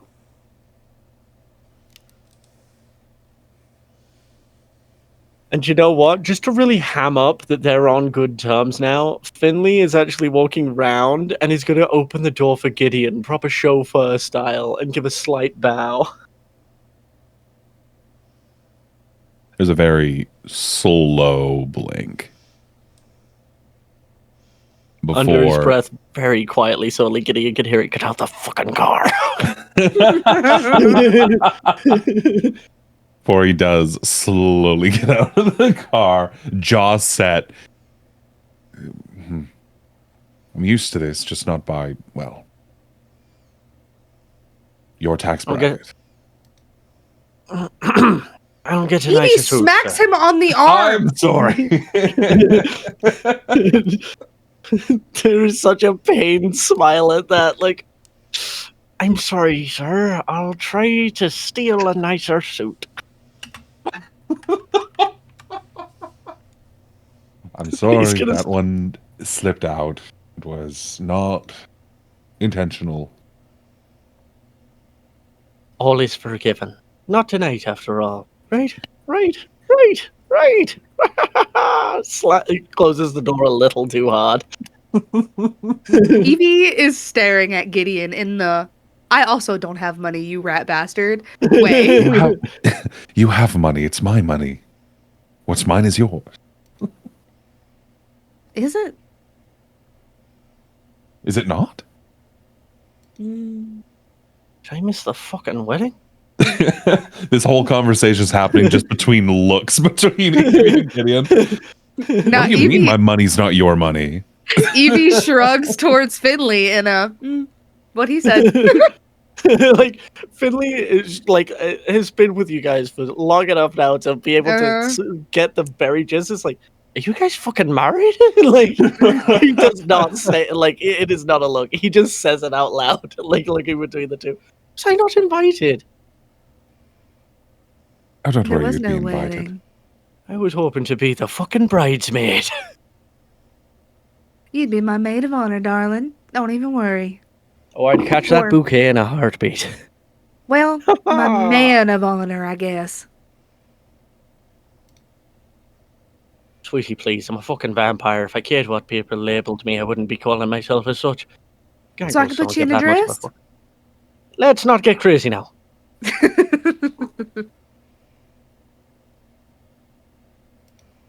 No wedding. And technically no title neither. And she starts walking down the alleyway with her hands like behind her back. Just gonna sort of hold a hand out in front of Gideon for just a heartbeat, just to let her get properly out of earshot before following, and just quietly go, "You're a lucky fucking bastard." I sure am. I'll follow. All the while biting his tongue on saying, well, that Finley could just be the dove that they release at the end of the ceremony. Oh my god. No, he's going to eat the dove at the end of the ceremony. So, for the record for this group, Finley is a gangrel. Yeah. And you guys have seen this many times before. And he is actually actively taking off his jacket because there's limits to what his transformation can transform, because his war form is particularly sharp. So he is actually going to sort of fold his jacket up and sort of be like, mind if you look after this, you can put it on if you like, it's nice and warm. And then saying to the other vampire who doesn't feel temperature, like, Evie would take it from him. and he is a gangrel that doesn't take after land animals or sea animals. He takes after avians. To be specific, he takes after the common buzzard, a bird found all over Ireland. And his war form reflects this, as I will only be doing a level 1 war form for this. Okay. Because I only need one particular ability. So I will need to make a protein stamina check. Okay. Oh, you know what? It's the same amount of rouse checks to do a level 2, so just in case shit goes tits up, it would be nice to have a war pigeon on side. Like a vulture? Or like a common buzzard? So I will send you a picture of the buzzard that is found in Ireland. This is the bird Finley takes after.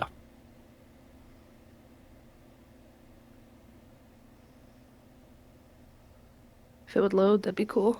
That looks like a hawk. Or a Well, falcon. buzzards, hawks, and falcons look quite similar, but this is in fact a buzzard. It's a scavenger hunter bird. So we call buzzards like vultures. Vultures are buzzards here. That's No, so this funny. Yeah, this is a common buzzard in Ireland. Ah. That's cool. That's so much better. I was imagining a turkey vulture. Yeah, this is way more that's what like cool. I was thinking of a blackhead. Uh-huh. Oh no, it's for those at home who don't know what I'm talking about. Looks like a hawk. The common vulture here. Think of a hawk with a yellow beak with a black tip. Yeah. With a feathers of spotted brown. Looks like a hunting falcon. Is what it looks a like. hunting falcon with a sort of middle section of the winged feathers, a sort of speckled white, and the tips going back to sort of a brown to black, with a similar coloration all the way down across the body. So much prettier than a vulture. So I'm gonna post what me and Honey thought of. I know what you thought of. I know what a vulture is. But no. And Finley will begin to transform. It does take him around, so it's a few seconds, and it is not a pretty sight, as it is a visceral series of clicks, grunts, and the sound of blades piercing flesh, as a bunch of his feathers that would be brown and white are actually stained red, as they are borderline chitinous in nature. His arms sprout these feathers, making them look much like wings, with these barbed talons at the end of his hand. And his mouth itself, the only part staying fleshy and controllable, being the very corners, as from the front to the middle of his lips, forms that sort of beak. It's a lot more shallow than the actual bird itself, but it holds that signature sort of piercing shape. This does not prevent him from speaking.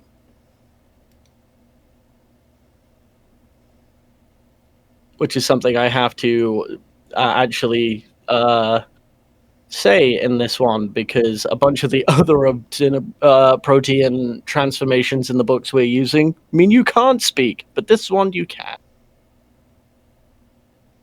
So I will roll that for you right now. Okay.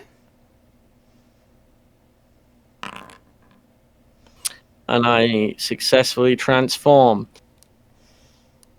All right. The reason I am transforming into this is because of blood on the wind. The user's sense of smell improves to the level of a canine or better. So I'm basically a bloodhound in this form. All right.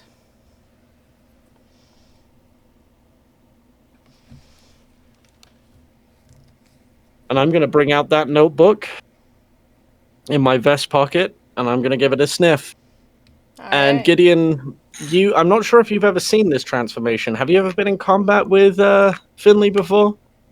More than likely, considering then yeah, Gideon and Evelyn have been together for almost a decade. They've almost definitely. Yeah. No. We've rustled a few feathers together. Yeah, they've definitely had to have that same conversation they had in the car more than a few times. So many fucking times. That's why it's always a truce for tonight. Correct. But there's like several holes in the vest where some of these feathers below his arms have poked through. His chest seems to mainly not grow the feathers, but his back, and starting from the center sides of his torso, very much do. Which is why he always wears that jacket, because the backs of his clothes are just covered in these slits that feathers force themselves out of. Sure. He even had to kick off his boots as his feet sort of morph. The talons don't grow. That's something he has to set up separately. And same with the feathers on his arms that would take the place of wings. He hasn't activated that ability fully yet, so he can't fly just yet. He's trying to keep a low profile. Okay.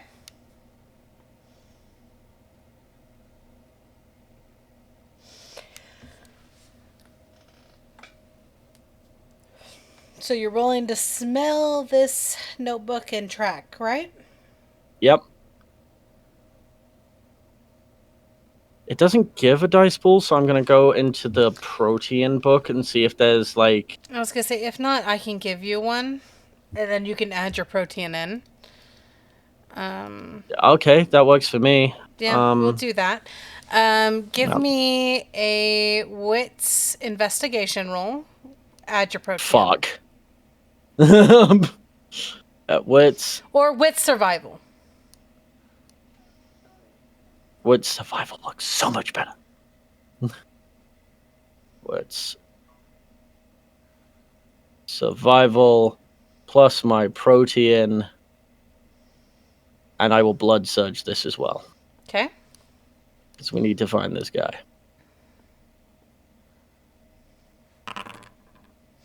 With a crit?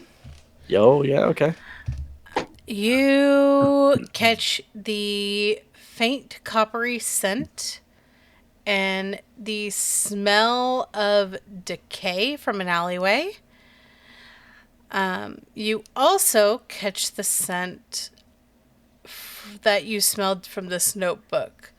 So you catch the scent of whiskey as well as ash from a cigarette and a very interesting smelling cologne down that same alleyway.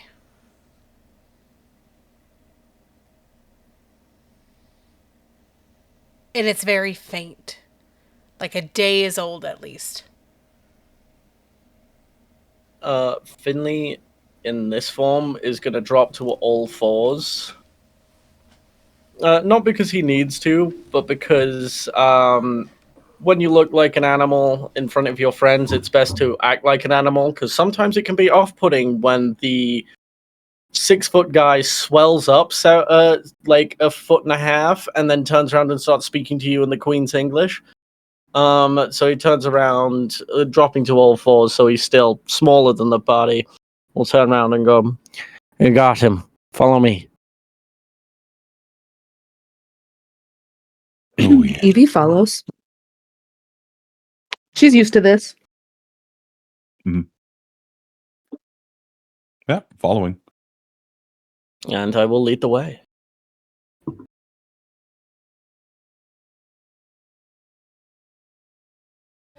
All right, so you travel down this alleyway, and as you go deeper, Good morning, Atlas. as you go deeper into this alleyway, one moment.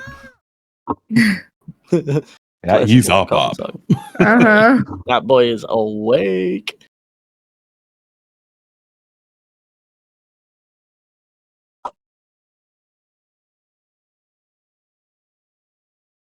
He's not even awake, he is like lucid.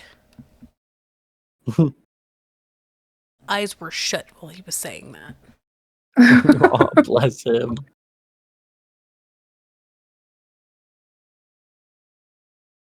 We're just gonna turn on Night Vale and he'll go right back to sleep.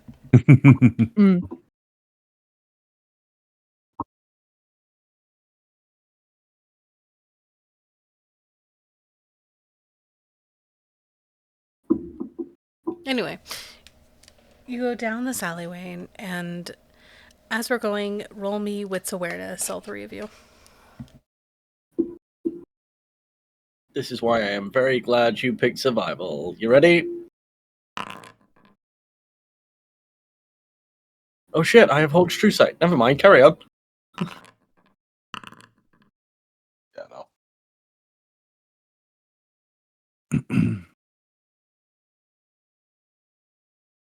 Oh, we're 7. Let's go. Good job. Just take Kyo's notes.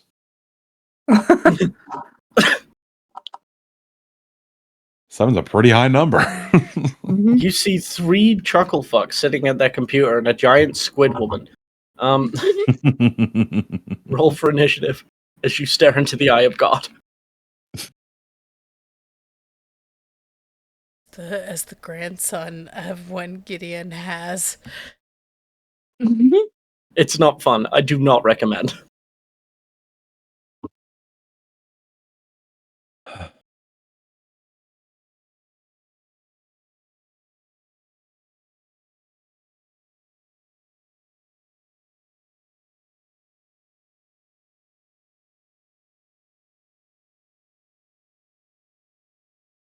I'm eating a Nutty Buddy right now, and it's so good.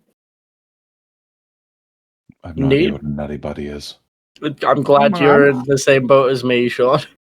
Really? Don't worry, you'll Yeah. be getting some soon. Oh. What is that? Sounds like a threat. Like, He has a care package that needs to go out. prepare to receive the nuttiest, buddiest. Not the nut butt. Not the nut, but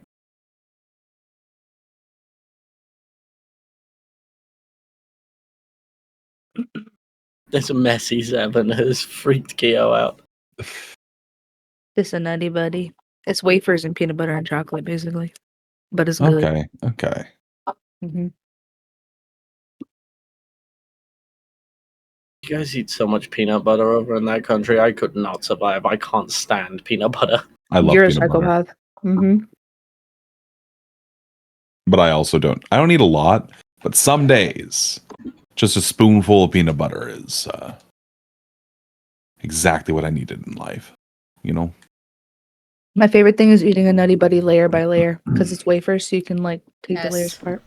Mm-hmm. Uh-huh. Kia, what do I see with my 7? Sorry, I was your eating an alpha Atlas tea. saturated.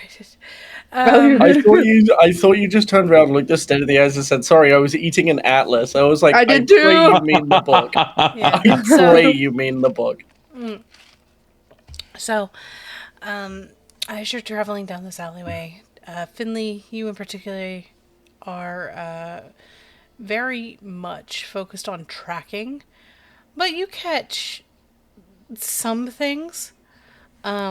This alleyway is messy as heck, as most alleyways are, but you in particular spot weird outlines on the ground because of your hawk's true sight. I will give you that. Gideon, this place is disgusting. Yeah. I'm not paying attention. Evelyn, Mm-hmm. you spot a chalk outline Of what? of where a body used to lay. You Oh. also see that there's blood still on the ground. And it's still somewhat wet. It hasn't dried. That's gross. Gonna lick it. I'm kidding. But you also see imprints into this dirt of this alleyway. Shoe footprints. About a size 9 shoe. Okay. It's only one set of footprints down this alleyway. There's not another set. Well, someone had to take that picture. That's not the weird thing. Oh. Give me a... You know what? Give me a wits politics. Oh, I was gonna argue for investigation, but okay. Okay. You know what? Wits investigation. Politi- Wits investigation. Well, it was the same either way, so Yeah. it's fine.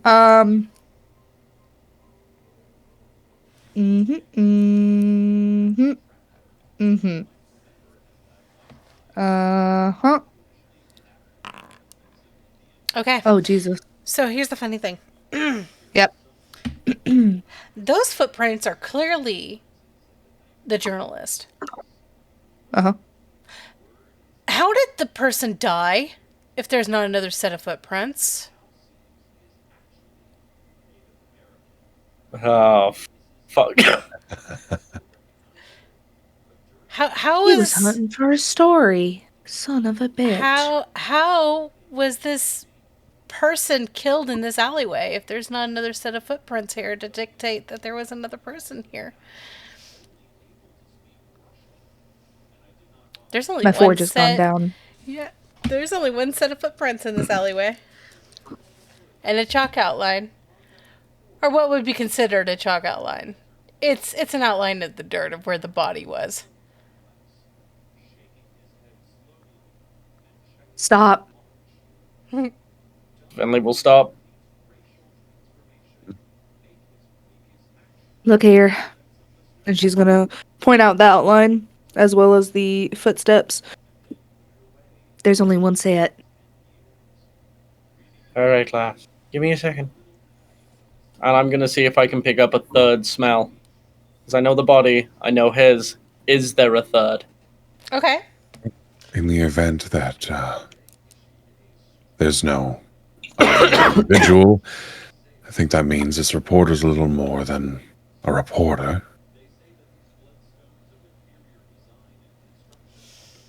And here I am I'm without my inclined to fucking agree. stakes.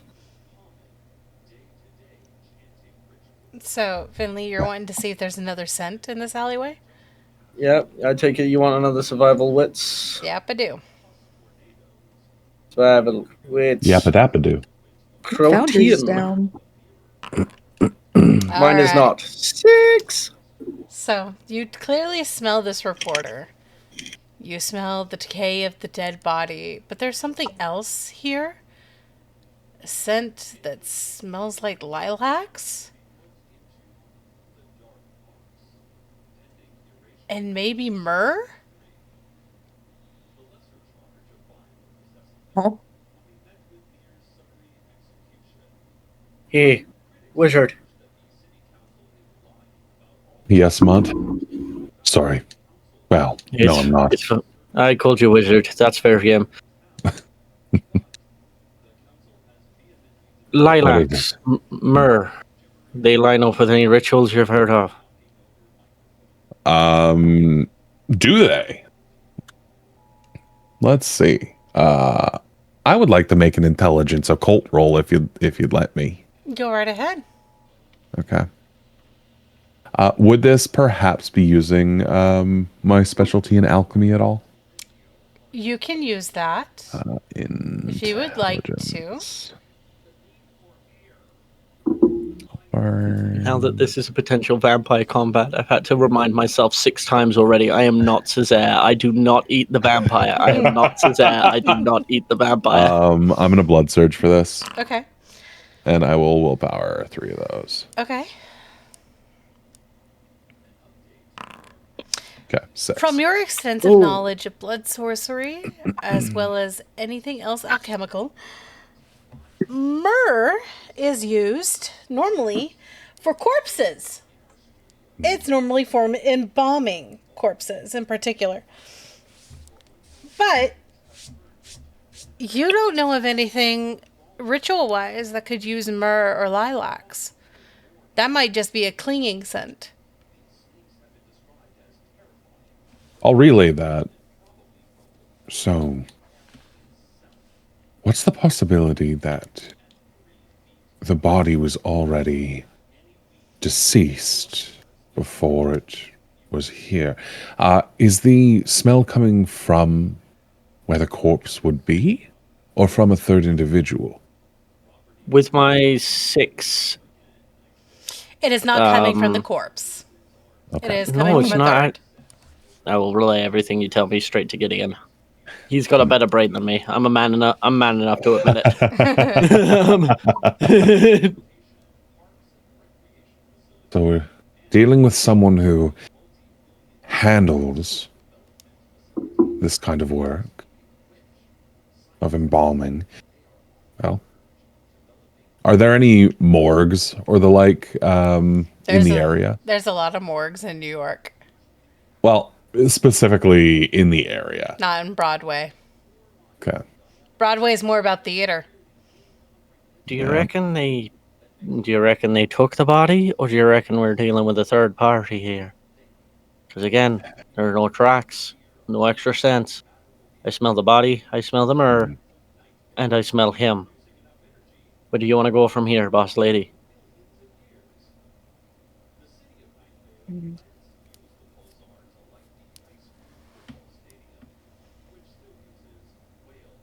We need to try to find him.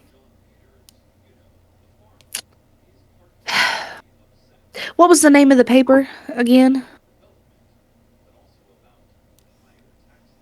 The newspaper? Yep. Where I don't know. the thing was? I have no idea. Well, Funny enough, it now, was the New York Times. now that you mention it, actually, because it was the Times, the only thing we know about this guy is he's constantly on the move. You don't reckon he's a hunter, do you? Finley says, standing up from all fours, talking to you casually, is a 7'2" giant bird man. Like, Well, I'm sure there's possibility of it being anyone, hunter included. I don't know. If he works for the Times, maybe they've got some information on him, where he lives. What's his name? right now, I would kill for a fucking Malkavian detective right about now. Those guys seem to be able to get any answers out of everything, including cabinets. I've seen a guy do that once.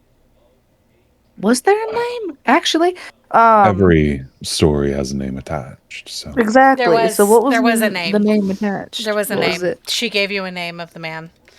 It was because it's on the paper. John. It Was was it? John something. Yeah. Whenever people post things, they normally put their names when they write articles. Yeah. Yeah, that's what she's saying. So what was the his name? I was don't remember. Samuel. Samuel Adder. Fuck. Samuel Adams. Okay. Adler. Adler. Adler. Adler. Yes. Samuel Adams is a different individual entirely. That's a It's drink. also booze. That's also booze, yeah. And Finley's got one thing on the mind. He will call him Samuel Adams. So we find Samuel Adams, we can get some more answers, right? Samuel Adler. Okay.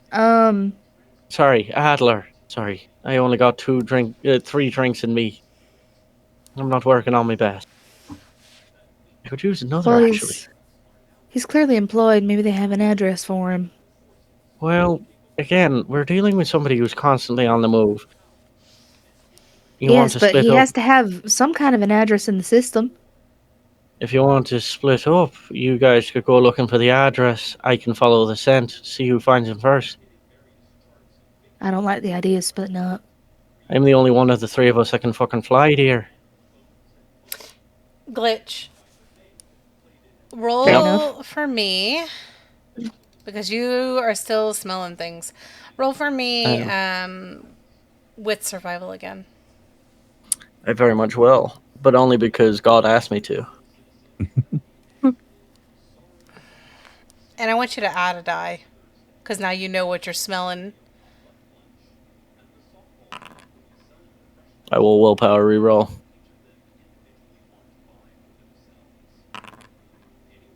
Six successes. The smell of myrrh tends to cling around the shadowy areas of this alley.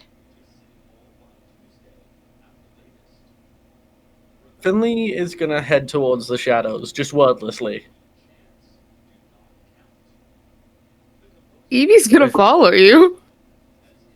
It's a shadow. I'm following with my eyes. It's a shadow. You see, it's about as big enough because there's a dumpster, the spot where this body was, and then the footsteps. This shadow is cast by the dumpster onto the ground. That's as big as this shadow is. But the myrrh hangs strong there. Can I see what's casting the shadow? It's a light. It's just a street light. Off the side of this building. I would like to rouse my blood to activate talons. Okay.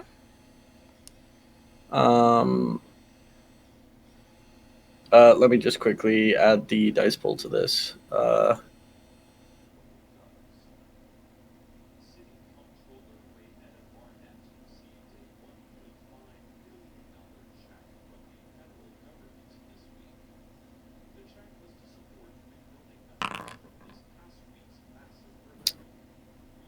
Oh shit. And with the new book, are we doing Banes in this one shot?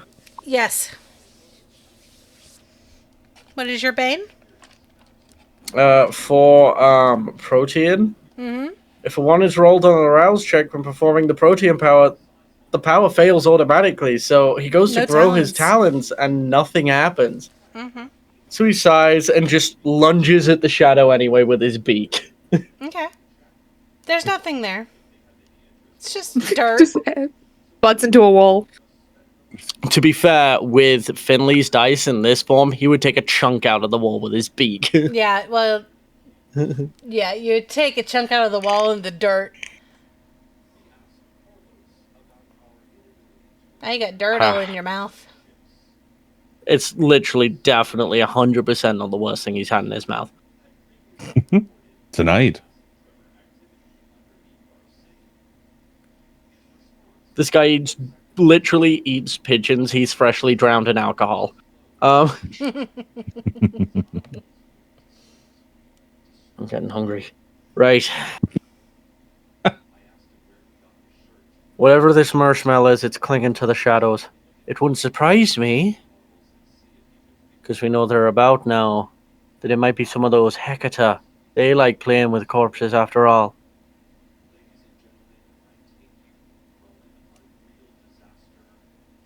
And keep your wits about. Aye, if it's a Hecata, I can handle it.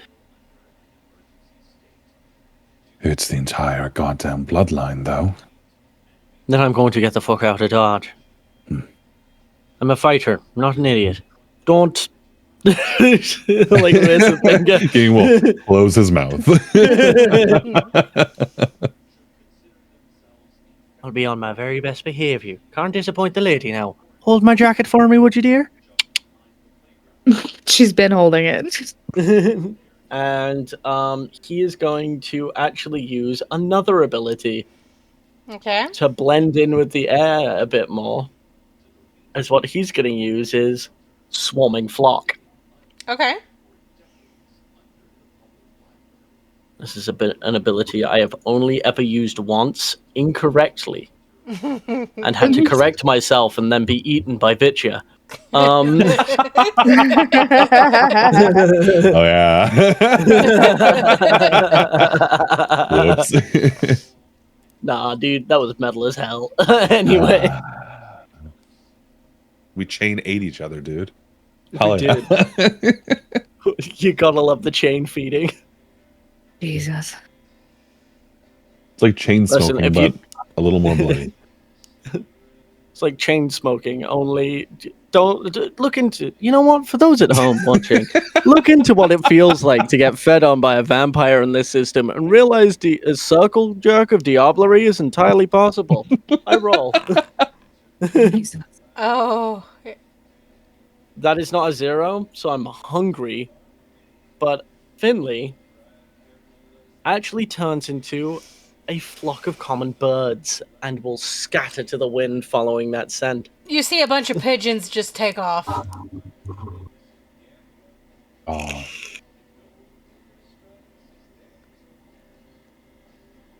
Are you following the Myrrh scent or the scent of the reporter?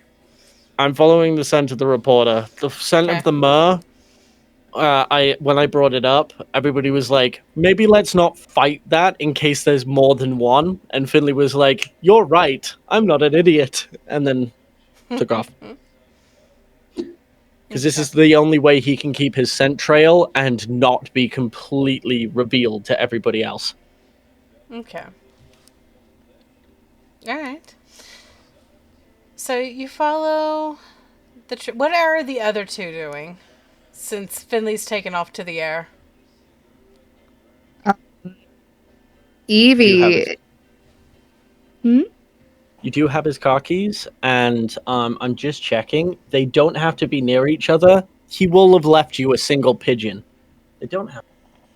They act as one for a single round, forming back into the user's body. Never mind, Why I has he won't left be me using a that. pigeon? I won't be using that. I will be using Aerial Hunter Okay. So. to fly, because they reform after a round. Yeah. Okay. Well, then, do you want to take that back off and? It's the same level of okay. rouse check, and I rolled 4 successes, which is exactly what I need for Aerial Hunter. The checks and the rouses are the same. Can you ping it for me? I certainly can. Thank you. Thanks. That way I have it. As those barbed, sharp feathers will extend out from his arms.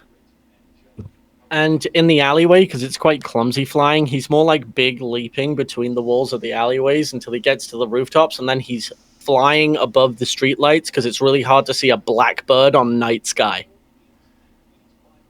This is not the era of camera. Nope, it is not. But you do see Finley take off. Evie is gonna grab Gideon's hand. Come on, darling. We're headed to the Times. Oh, well. Fuck it, I would follow you into hell, so that's essentially where we're going. Fuck, bloody newspaper. And under his breath, and he'll follow. Mm-hmm. All right. So, And they're walking because princesses don't drive, and she can't drive anyway. so you all are walking to Finley's the gonna Times, teach one of you how to fucking drive one of these days. and I have people for that. Finley has taken off to the air. Oh my god. So we're gonna start with the two headed to the Times. You all take your sweet time getting to the New York Times. I see what you did there. There are a few lights on inside the building of editors working late. But the front door doesn't seem to have anyone at the desk. She's going to talk to somebody. Yep. Whoever's closest. Yep. Absolutely. You can wander in through the hallways. You see Yeah. names of different reporters. Wits awareness for me. Okay. I'm attempting to do this on my cellular device because my forge is down. And I'm trying to get it on my iPad. But it's not going well. Well, I really hope you're able to, because yours is much higher than mine. Keo, you may have to do it for me, babe. I could roll it for you. Do you want me to roll it for you? Let me see if I'm able to do it here. Hang on. If not, I'll pull up Evelyn just to be safe. I almost clicked resist frenzy. Whoops. I'm sorry, what? It was Evelyn.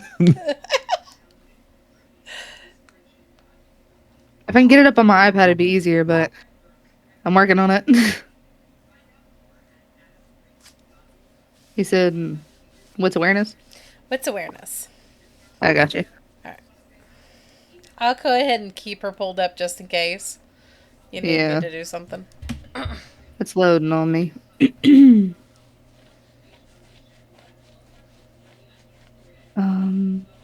Okay, awareness. Oh, shit. Yeah, I can't do it on my phone, Alright. Keo. It won't let me. I got it. Awareness. Wit.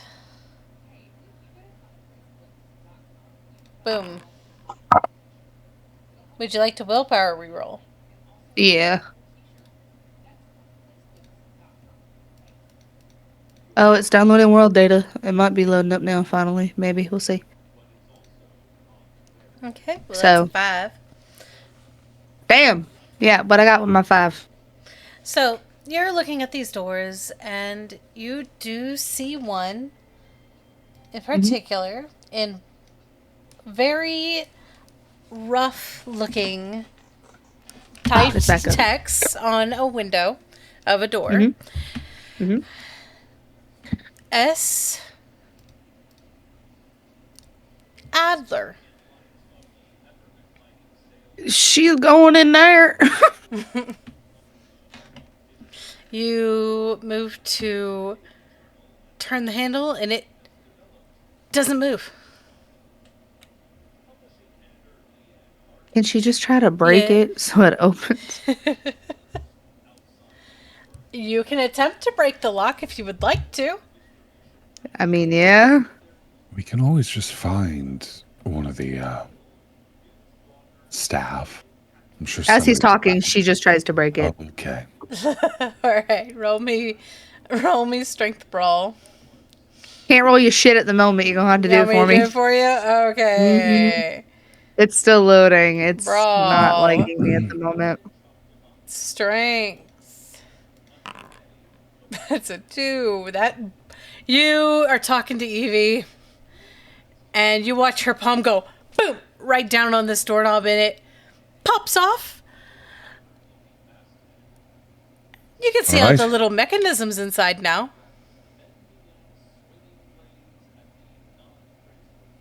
Did she just break the door? You broke the doorknob off. Well, can she just break it to get in? Like, push on it? You push the door and it doesn't move, but you stick your finger into the hole where the doorknob used to be and you push and it pushes open. Huh. She looks at Gideon with a If you can do something, doesn't always mean you should. She sticks her tongue out at him and walks in the office. You now just have it's a good thing this you're cute. doorknob laying on the ground. No, she's pocketed it. Okay. Inside She's this, gonna sit it on his desk. yeah, once you enter this office, you see filing cabinets and files splayed out, different little things about the mafia. You can tell that he was looking into doing journalism on particularly the Irish mafia.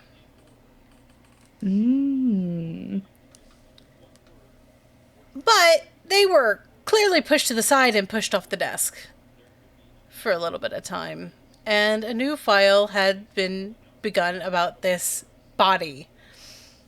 You do see photos of the body that he has taken.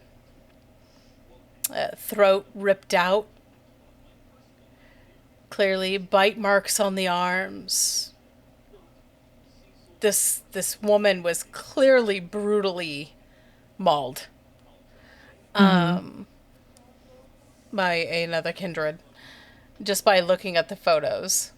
They're pretty gory. Can she put into a paper? She's gonna focus in on the hair, eyes, and nails. If a body, and this is, I don't know if this is common knowledge or I'm just weird, but when someone has been dead for a while, even if they've been in a fridge, the skin recedes, and so the eyes would be sunken, and the hair would be in a state of I mean, you would just tell like the skin's deflated. You can tell when you can tell. You can tell when someone's starting to decay. This body is not decaying.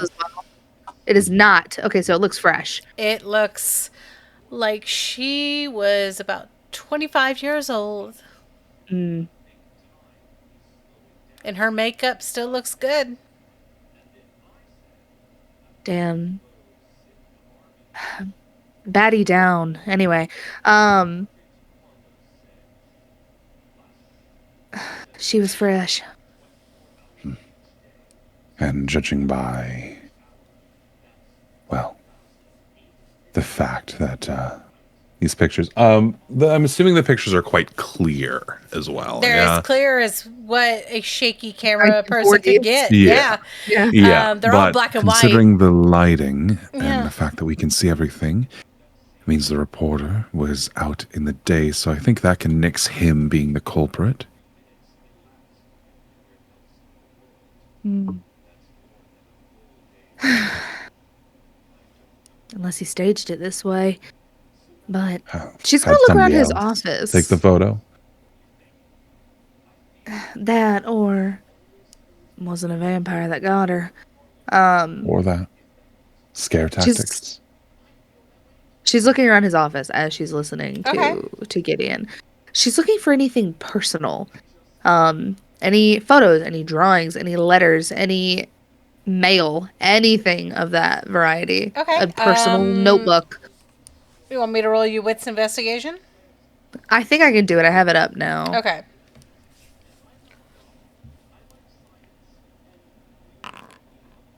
Okay. 3. With a 3. No, you can keep talking. Perhaps we should find if there's anybody else in the building as well. They might have more information than we have. Give me 1 second. And she's looking around when she says As you're this. looking around, you're pulling on drawers, and some of them don't open, and then some of them do. You can tell, like, the inside of these drawers, they're not neat, nice and clean. He just kind of throws things in it and shuts the drawer. You do see an electric bill. Yoink! I'm assuming the name on it is still Samuel Adler. Samuel Adler with what's an the address? apartment number.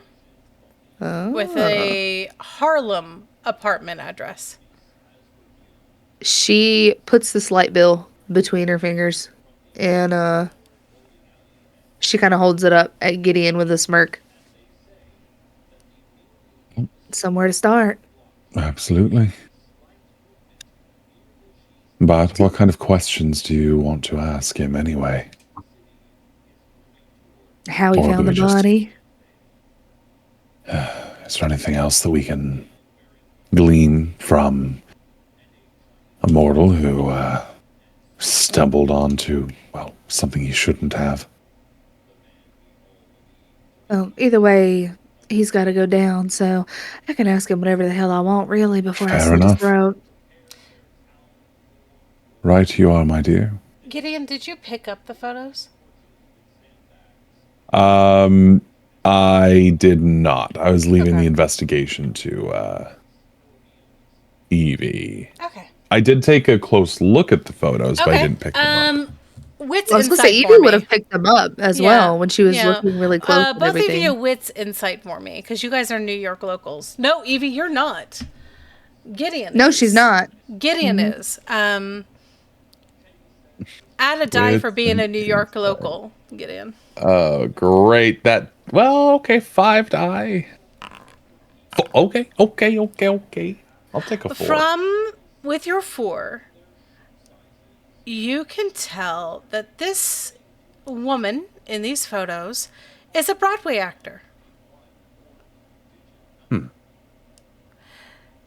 deceased, huh? Yeah, the deceased. Particularly, it was an up-and-coming starlet. Let me get her name for you.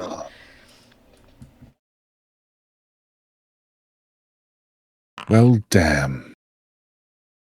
Yeah, I don't think my rolls are showing on my end. I can roll them, but they're not showing on my I end. can see yours. You rolled a 1, then you just rolled a 3. Oh. Well, shit. Huh. Would you look at that? Linda Marlowe. The cadaver is a bit of an actress. How do you figure? Well, a famous actor on Broadway in the city of New York. You know her. Half the city would know her. Yeah, the actress was Linda Marlowe.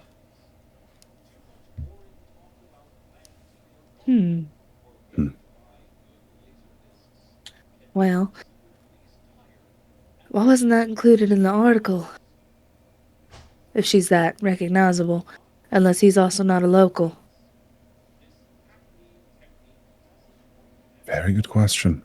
And something that we might want to refer to him for. Well, should we head to Harlem then? Sounds like a date. Oh, my dates with you are always my favorite, you know. You know, usually we go to nicer places than this, but Nicer than Harlem? I never. I think that's the same thing you said when we went to Skid Row anyway. Well, it's fine. Listen, you're not with someone that's got money. Don't forget. How could I? And yeah, all right. We'll head back. Okay. Or I guess we're heading right to him, huh? To his apartment, yeah. Yeah. Yeah.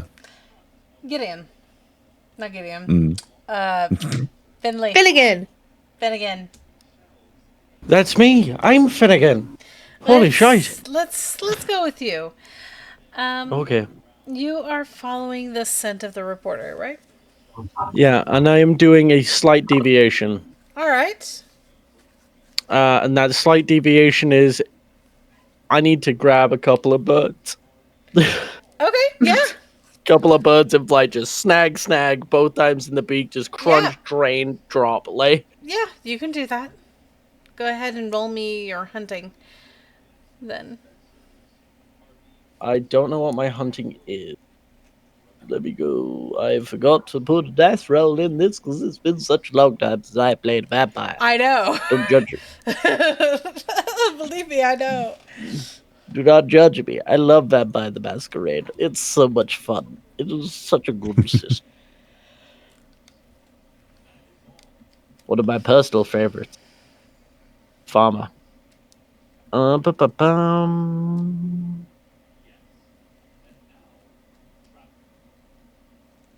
Survival, specialty hunting. Mm-hmm.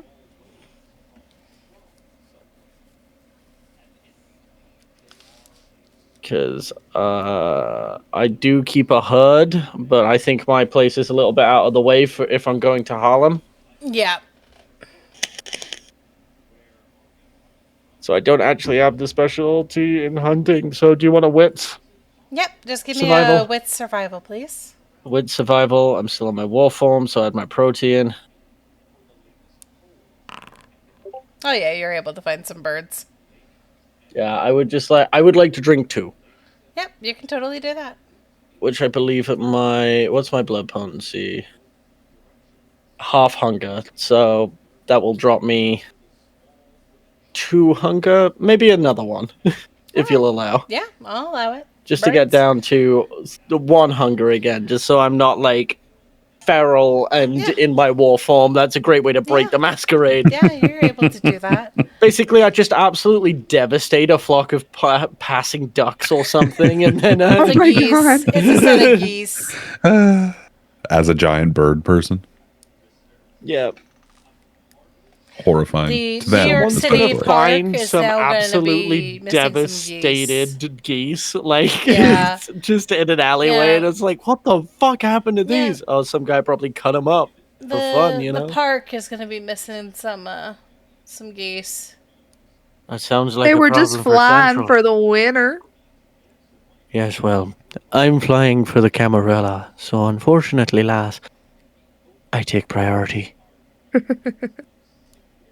But yeah, you're able to do that, and the scent does lead you to Harlem.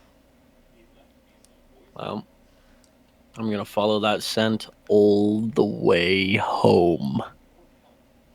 Where you will join back up with Gideon and Evie. Well, if they're coming at street level, I don't quite yet, because I'm landing on the roof. Yeah, no. You would. You would land on the roof. And you can smell that scent trail leading down about 2, 3 levels down from the roof. Is it on the side of an alleyway? It is. Then I'm With gonna the fire start escape flying. right there. Then I'm gonna start using my absurd form and my gang. You know what? That's a great way of wording it. Gangrelly limbs to crawl down the fire escape. All right. So you guys, knowing what Finley sounds like, would definitely hear a thunk. Thud, thud, thud.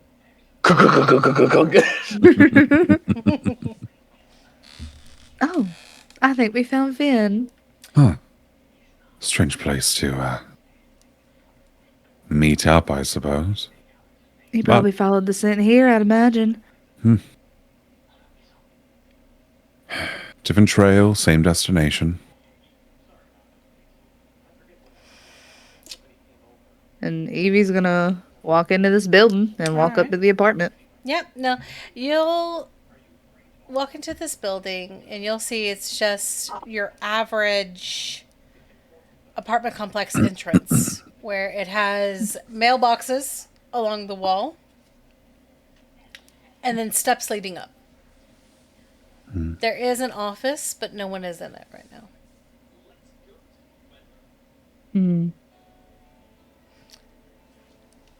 And from referencing the electrical bill to the box numbers, you can determine that he lives up on the 4th floor. Yep, that's where she's going. Mm-hmm.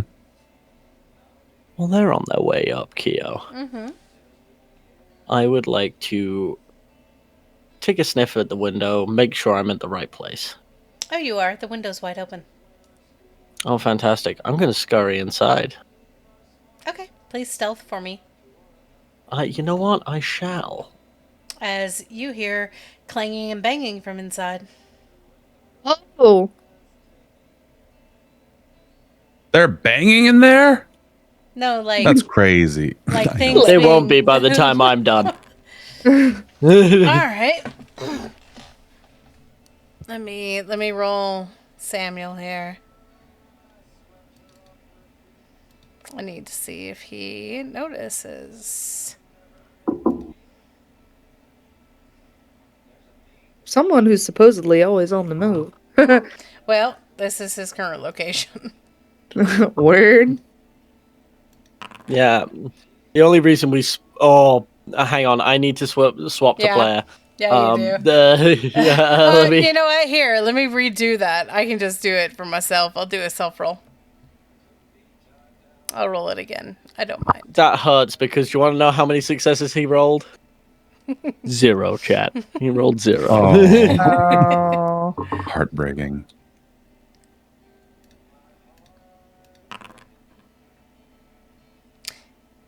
Finley,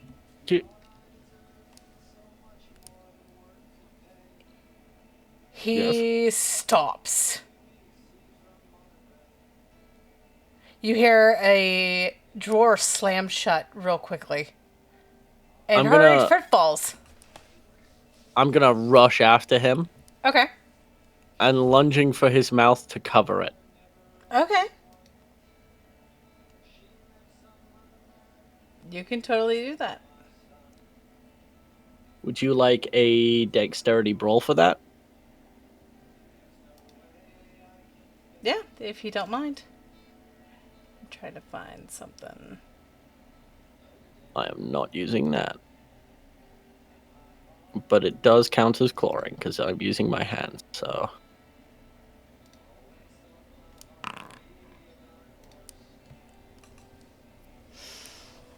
All right, you do that, and you have this man by the face. He is shaking like a leaf. Like, with my hand over his mouth, I'm just gonna quietly go... Scream, and the entire floor dies. He just nods repeatedly. Very quick motion. You can feel his entire body tremble. From this And alone. I'm gonna drag him deeper into the apartment, Okay. away from the door. Okay. Well, there's a knock on that door for sure. See. Oh. You know what? I'm gonna use my giant fucking hawk eye to just peer through the door, the little peephole. You see Evie. And Gideon. I will open the door for Evie and the other. Evie and company. Evie and friend. Not my Oh, friend. Evie, her not friend. yours. Yeah. Yeah. I'm glad we're on the same page again. These bitches stay Oh. petty. Well, it seems you A found little the faster than prize pretty quickly. He's been slamming drawers. that. Oh, usually means I have something to hide. A man like this, what could he possibly have to hide? As you see this man with neatly combed hair that's now kind of ruffled from being jostled, he's wearing this dirty trench coat. He looks tired and exhausted and terrified. Now That again, is a good question. What could you have to hide? and again. Going to take my hand off your mouth now. Any loud noises, any sudden movements, and you will be the last to die on this floor. Do you understand? He rapidly nods. Come on now, friend. He's just gonna answer some questions for us. There's no need for all that threatening and the like. And Evie's gonna walk right up to him. Gonna release him and scurry in the back. I am in full, like, animal monster persona. Like, right now, just full, like, scurry back, slink in the dark, and it's just my hawk eyes staring at him. Mm. Are you trying to hide your form from him? Absolutely not. Okay. This man's dead by the end of the evening anyway. It doesn't matter. Like, Now, Finley fully intends to kill him. Sam will automatically raise his hands up. I didn't tell a soul what I saw. Mr. Adler, Yeah. hey, we're all friends here. I knocked on your door. We just got some questions for you. I'm real sorry about my friend. He gets a little excited. Would you would you mind, having a seat at the table with me? Yeah. And he'll hurriedly move to sit because he doesn't want to die. You're not going to Smart pull a man. chair out for me. I'm sorry. He'll quickly get up. As he goes to stand up, knocking- Finley's going to come back out of the dark, push him back down, and pull a chair out for her instead. Just reminding him he's here. He sees your clawed-like hands, and I need to roll something now. He's going to piss himself. To be fair, again, from what I've described, Finley is horrifying in this form. We're talking bloodied feathers made out of carapace. Oh yeah, no, he pisses himself. Oh. Mm. Finley. How do you think I feel? I smell it 900 times better than you guys do. Well, go stand over there. You're scaring the hell out of him. And she's going to take a seat at the table opposite him. I will go stand over there as instructed. And she's actually going to reach over and take his hands. I promise I didn't say I only took pictures Mr. of the body. Adler, I didn't Mr. didn't Adler. say anything about what I saw. She's I don't gonna even squeeze his remember hands. what I saw. Mr. Adler. Hey, look at me, okay? And he will like shakingly move his head to look at you. His eyes are filled with fear.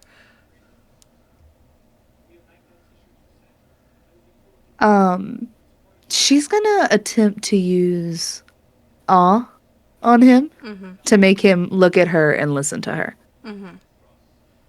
As soon Rapt attention. as soon as she uses awe, Finley, thinking for the future, is going to go to Gideon and go, "Do you think this guy has ties or belts?" He works for the newspaper. Of course he does. Where Wardrobe. do you thi- You're Likely, right. if there's an armoire. He writes articles. He has an armoire. You know what? That's the only thing I can agree on. I don't know what that word means. So A I'm going standing to go. closet. Like, he makes the attempts to do the snap finger guns, but with his current hands, no noise is made. Like, and this giant, fucking hunched over on all fours creature is going to start looking for where he keeps his ties. Okay. Gideon is staying in the room with Evie, staring, glaring, arms crossed. So, as he makes eye contact with her and is listening to her, I also want to use dark passions, Okay. if I may. Go ahead and ping that for me. It's been a while. What since I've emotion are you looked. trying to evoke? Yeah, it's been Lust. a while. Oh, Lies. Oh my god. You hear That's the why these two boys are cock head of a over heels gun. for you. No. No, this is where you awaken the world's first furry. he's human. He's Lust towards the bird specifically, right? Ping Dark Passions for me because I gotta read it. It's been a bit since I've actually used it as Adeline. Like, he finds himself really wanting to fuck pigeons, the full Tesla complex. And she is touching him. She grabbed his hands. Okay. Yeah, no, he is mortal. So, Yeah. and you're making him feel lust? Yeah, because it's either lust, anger, or greed, and two of those don't help in this situation. Okay. The moment you do that, his heart starts racing for a whole other reason. Good. That was the point. And he starts to pitch a tent. They're sitting down at a table for a reason. Yep. And he's touching you, and now his thumb is running over the back of your hand. She's ignoring it completely. Very slow blink from Gideon standing behind. It's a good fucking thing Finley isn't there. We would not have gotten any answers at this point. What can I do for you? I'll do anything for you. Evie gives him a big smile, and her eyes have morphed. Whereas when she was being very, trying to calm him down, her eyes were very wide, almost doe-like. And as she realizes what she's done to him and exactly the level in which she has done it to him, her brows fall and her eyes take more of a siren, predatory glare, if you will. Yeah. Mr. Adler, That's me. how did you come across that body in that alley? Well, I don't know why a pretty girl like you would want to know about a dead body, but I was going to do a report on the current play that was happening in the theater in that area. You know, a starlet's first time being on stage is a big deal. And I decided to take a shortcut that day when I found her. And I understand that this, well, this sweet woman who met her untimely demise, she was a star. Why didn't you include that in your little article? Well, because that would break people's hearts. And seeing her dead body wouldn't. And it would hurt the theater's reputation. Why, because they weren't able to keep her safe or something? Well, because it happened right behind their theater. Oh. Right. Did you happen to smell anything while you were there by the body, or see anything abnormal other than, You her corpse? ask him this question, and you see his face grow up. Like, it causes him pain. I'm sorry. I'm trying to remember anything. It's all right, darling. Other than her body. It's like my brain's Swiss cheese. Why don't you close your eyes for me? All right, and he'll close his eyes. Now I want you to think back to that moment. And I understand it's real easy to focus on that body. It was real visceral. But I want you to try and block that out. Think of your other senses for me. What did you hear around you? Did you hear cars? People talking? Oh, yeah. Music from the theater? There was normal city sounds from Broadway, of course, and vehicles and people talking and laughing. Of course, you're used to those sounds. Did you hear anything that maybe was a little off? You watch his face screw up again.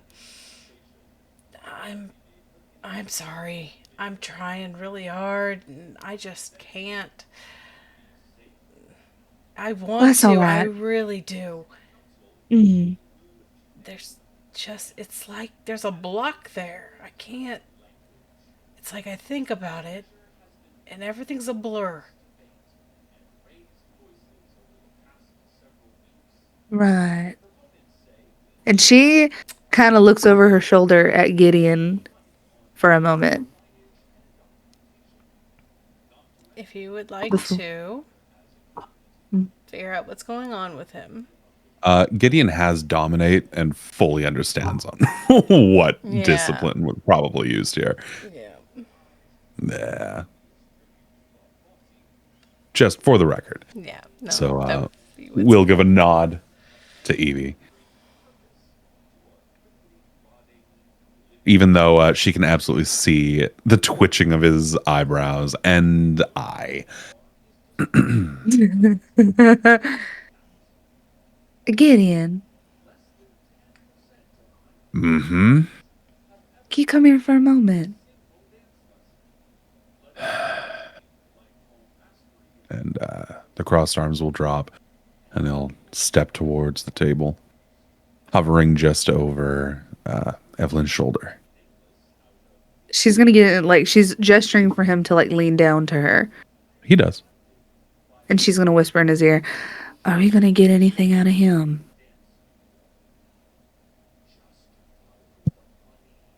Don't really have a way of undoing this. So, unless we have any contacts who can... No. I don't think we will. Right.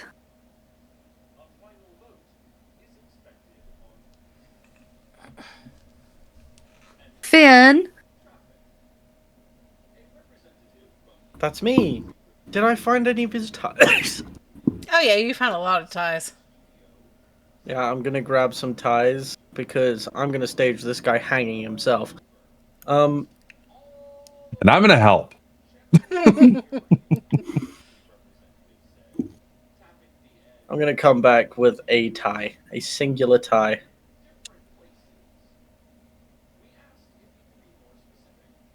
How can I help?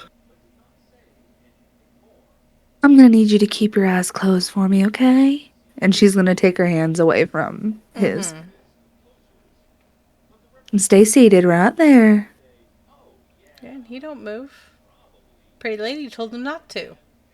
Mm-hmm. And she's walking over to Finn and whispering in his ear, "Do what you've got to. He's useless." I need you to utter every word I'm about to do. Everything I say to you, I need you to utter back to him, okay? Mm-hmm. I don't have the pretty face and the sexy voice that drive all the men wild, after all.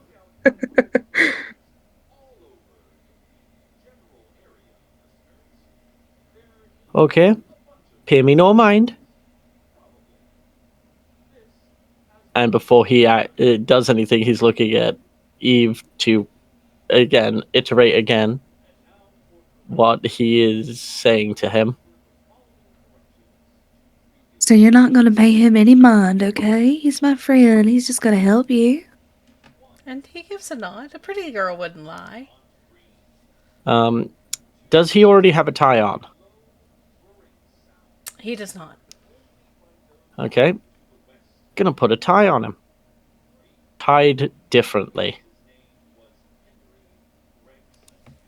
Okay. Actually, no, I'm going to start by tying it to a lamp fixture or something like a light, something that will support his weight. You can do that. And then I'm going to move his chair. Okay. Could you stand up? He'll stand. Thank you, friend. Once he feels it, Oh. the chair be moved out, he'll stand to his feet. Let me guide you up onto the chair. The lady wants it. She loves it when people stand on chairs. And he will Absolutely. do exactly as you tell him to. And as I'm tying the tie around his neck, what was that drawer you closed? It was the junk drawer. Why? What was in it? Film rolls, keys, other things? Anything relevant to what you've been asked tonight, my friend? Not that I can think of. Maybe? I don't know. Ah, well, as Finley standing up is still probably hunched over slightly in this apartment, putting that tie around his neck. We're going to make you look nice and presentable to the lady. You know how ladies these days love a good man in uniform. Mm-hmm. As I tighten that tie around his neck while he is stood up on the chair. Mm-hmm. Got another question for you, Mr. Adler. Of course. I hear you like to move around a lot. Why is that? Well, because I was investigating the Italian mafia. Oh, so you're on the run from them, are ya? Of course, I like to have my head where it is.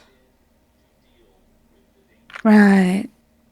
And Evie's gonna look to Finn and Gideon and see if they have anything else that they intend to ask him. You got a favorite place, my friend? Oh, why do you ask that? Oh, a man's last thought should be of his favorite place. I do. Tell me about it. Well, it's Grand Central Station, of course. I kicked the chair out from under him. Yeah. And the moment you do, he feels himself fall. And he feels the tie tighten and his eyes shoot open and you hear him And the, gasp for breath and claw and, at his neck. and the last thing he sees is the monster that broke into his home lean real close to his face and just go, I really wish you screamed. And then you hear a sickening crack. Evie's immediately walking into wherever his kitchen is to wash her hands.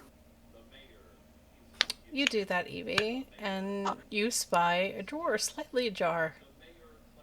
She's washing her hands first, and then Oh, she's yeah. gonna open it. Oh, yeah. You can do that.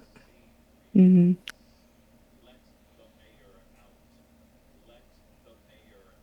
While she's washing her hands. So, we know for a fact that his mind was riddled like Swiss cheese. Was dominate. Lines up with the whole Hecata being around.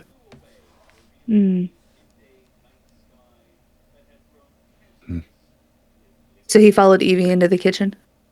I'm saying it loud enough for everybody to hear. I didn't follow you into the kitchen, no. Well, if it's Hecata, we definitely need to report this before you go on a hunt. As soon as it goes to other vampires like that, Prince will want to know. Right before Evie opens the drawer that is slightly ajar, she is going to walk over to Gideon, stand on her tiptoes, plant one right on him, and say, I'm sorry, my love, but I had to do what I had to do. And then she's going to walk back over to the drawer and open it. You know I hate it when you do that. I know, I'm sorry. You're lucky You know what? Finley wasn't out here to see that. Otherwise, you wouldn't have gotten that many words in. Then To be should have fair, glanced over at Finley. You would have killed him immediately. Just trust me on this one. You know what? I'm kind of glad I went. Can I professionally? As Finley's actually shifting back into his his human form as he's saying this, like professionally getting in, like professional to professional. Does that look like a good stage job? Like, would you believe he killed himself? You know, if we can find anything around the apartment of, perhaps, oh fuck, he wrote newspaper articles. He has hate mail around here somewhere. And I want to help stage this place. All right, you guys are Yeah, staging and his death. Yeah, I will assist him stage. Like, So I need a wits performance. Can I do manipulation You subterfuge? can do manipulation subterfuge if you would I like will. I would I like would to love assist to. him to. You with wanna my assist? manipulation subterfuge. Of course. Go I'm right assisting, ahead. but I promise you, Sean, I will not give you that many successes. Oh shit! 2 extra Oh dice. shit! Okay. All right, so 2 extra die to your 2 extra manipulation die. subterfuge. Okay, that's a total of 8 then. All right. You can go ahead and re-roll that while I focus on Evie. Yeah. Yeah, it's a 3. It's Evie, okay. you open this drawer and you spy tons of God, that was photos. bad. She's picking them up to inspect immediately. So, how well do you know Finley's sire? Is he around much? Finley would have mentioned him. I think you probably would have met him once or twice because we're in the booze running business and he's part of the Italian mafia. Yeah. There So are, probably decently, but nothing like they're not like besties. there are a few photos of him and your sire amongst these photos. This man's been tracking that mafia for a while. Enough to have about 10 photos of Finley's sire. Huh. Evie is going to walk over to Finley and show him the photos. You see a lot of Finley's back, but it. Oh shit! Little fecker had us down to a peg, didn't he? Can I have my jacket? She takes it off. She'd probably draped it over her shoulders, honestly, to free up her arms. So she'd take it off and give it to you. I'll slide on his jacket and then mind if I have those?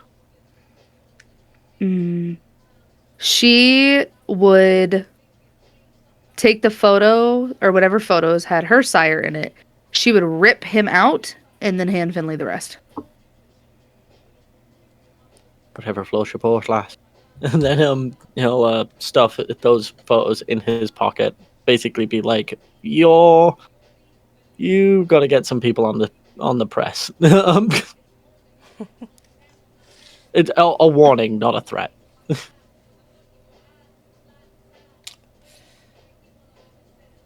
There were some other photos in that drawer as well, out of that lot. One particularly of a dark-haired woman. Dark clothes, dark lips, dark hair with a white streak through it, tied up nicely on the back of her head. She had a coat of furs that was draped around her shoulders. And they were stalkery photos. Oh, we should take those two, actually. 1000%. Yeah, because I'm gonna be honest. Angles. I'm gonna be honest. I have nothing to back up my words here, but that sounds like a Hecate. Any photos of a vampire should be in vampire custody, even if it's possible. We're not 100%. We should take those.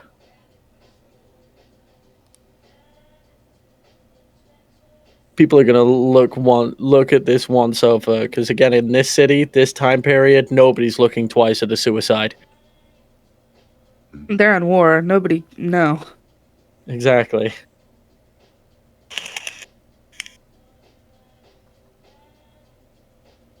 Yeah, no. Those are going right in her jacket inner pocket.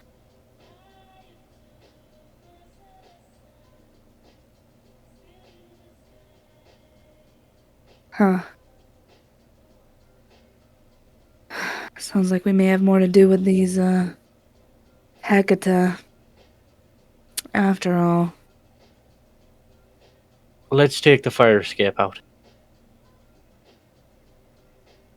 Right. I'm surprised you guys didn't take the fire escape in, to be fair. Well. By the way, Gideon, you were able to stage this thing immaculately. Perfect. Well, we got in. Nobody was in the office. No one even saw us enter. I wouldn't want to risk it going out. You know what I mean? Well,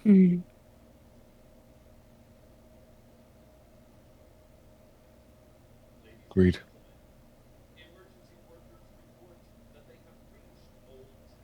Did we just agree on something? Holy shite. Hell must have frozen over. Well, second thing we've agreed on tonight, technically. Very fair. It really must be a cold day in hell. Heaven Well, and she hell first at got this his- point. Satan's got his nice winter jacket on today. Alright. I'll make sure the coast is clear. Nobody thinks twice about an Irish street rat smuggling his way up a fire escape. All right. Look after each other. Don't get the smell of dead body too much on your faces. And I will slip out the window that I entered from. Oh yeah, you're able to do that just fine. No one's gonna look twice down a Harlem alleyway. Yeah, very fair. All right, coast is clear. Come on. To be clear, because I'm pretty sure you said it, the office downstairs when we Was first empty. entered was empty. Okay. It was empty and dark. Yep. Okay. Whoever was in there went home for the evening. Well, ladies first. And Evie would slide her way out.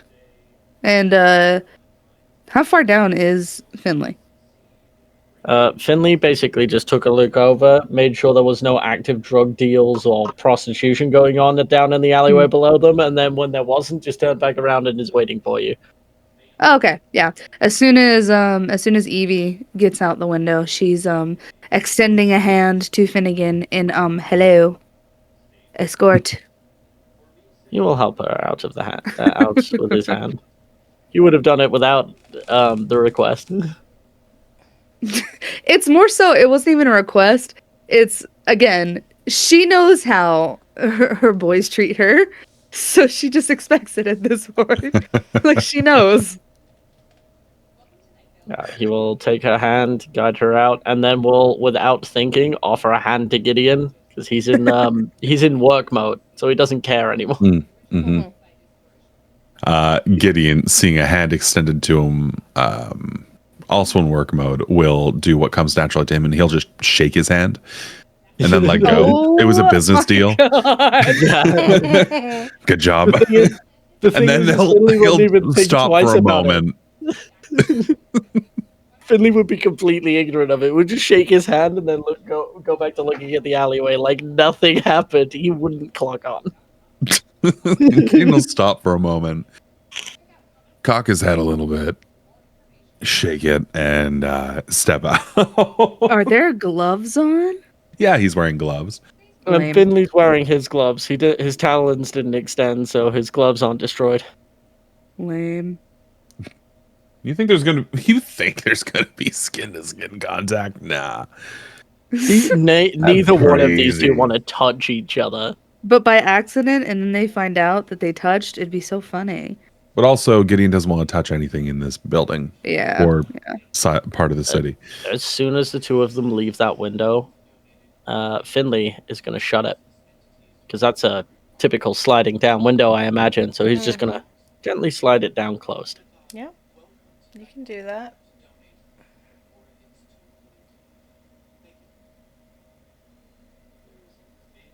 All right. Let's head back to my fucking car. Right.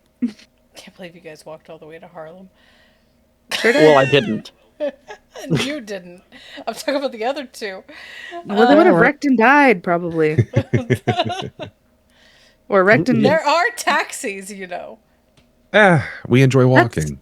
Money. They Otherwise, held we wouldn't have hands walked to the pub in the first place. Yeah, they held hands and sang Kumbaya. The only reason Finley didn't drive to the pub is because that's where he parked his car. And then Bertie took his fucking keys. Evie just complained the whole time about, how they've been together for so long and bro has commitment issues. You all venture back to the car and Finn. Yeah, that's me. There's a bright orange cat sitting on the top of it. Toby? Sorry. I knew that fucker. A bright orange tabby cat. Long and lanky. Finley's gonna pick it up. All right, Bertie, what do you need? And then he's gonna start turning on his heels and walk into the nearest alleyway. Huh? You walk into the alleyway with Bertie in your arms? Yep. Alright. She transforms out of the cat. First off, you can put me down. I mean, don't pretend you're not enjoying the view. As he'll gently put it down. So, what'd y'all find? Well, it seems that our investigator was getting a little bit too close to some of the crime families, so we've had to deal with that until flash the photos he has at her. Bertie will take and them. And then he'll go, but it's a terrible shame, really. He got so much hate mail, he seems to have taken his own life in his apartment. And he'll wink at her. So. Well, terrible shame. Did you find out anything else? Now that she's in people form, he's going to gesture towards the rest of his group to be like, you can just walk with me now. Oh yeah, no, she'll walk out of the alleyway with you, and from her coat, she'll pull out a pack of cigarettes, a cigarette case. And you saw Finley walk in this alleyway with a bright orange tabby cat and walk out with the pretty Irish barmaid. Oh. Well, we believe... let's get in the car to continue this conversation. Aye. And Finley's going to open the door for her. Which door? Which door? The passenger side. I see. She's not going to think much of it. She's going to climb in. She's going to light her cigarette and climb in. Evie is smirking as she walks over to the driver's side backseat. Which Gideon opens the door for, of course. Oh, yes, thank you. So she was waiting for her. I didn't say she got in. Yeah, I know. No. And then she gets in. Still smirking. Finley will hop inside on the driver's seat. And you'll see Bertie slightly roll the window up and leave a crack just enough to keep the smoke of her cigarette out of the car.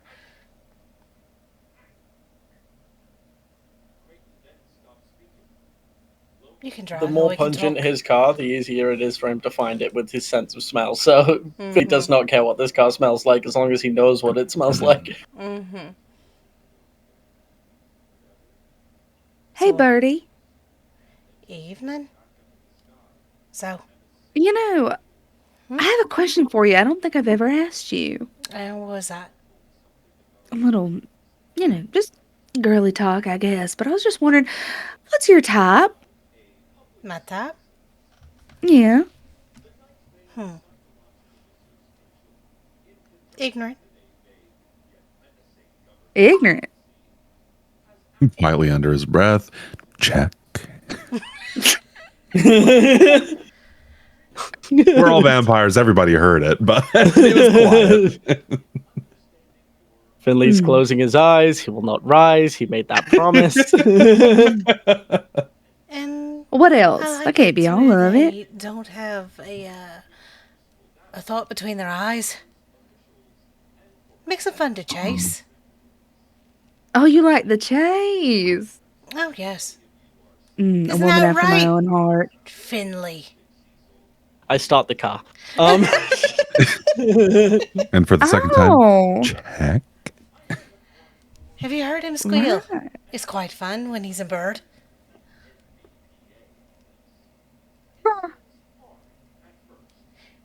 So we think the Hecate might be involved. Is Now, that shush, what's hang on. driving? Hang on. The big girls are talking. Hang on. Oh, for Right. fuck's sake. I too am a fan of the chase. Do you have any idea how long I had to hound that one back there? Just to give me the time of day. I can only imagine. He glares at After Gideon all, for a most second. Tremere tend to be so up their own arse. I know, and I didn't have no money, so I had to catch his eyes His in other ways. particularly smells of money, and it's not very nice. He's what? It You smells. cut out hard for us, Keo. Yeah, you did. His in particular smells like a money. It's very hard to miss. Didn't realize you were sniffing kids' arse. Well, how do you think I know that he comes in the room? He's passed by me Like as a a cat look. multiple times. Didn't realize it. It's given me scritches a couple of times. It's like, who's this orange cat on the car? And Finley just knew, like.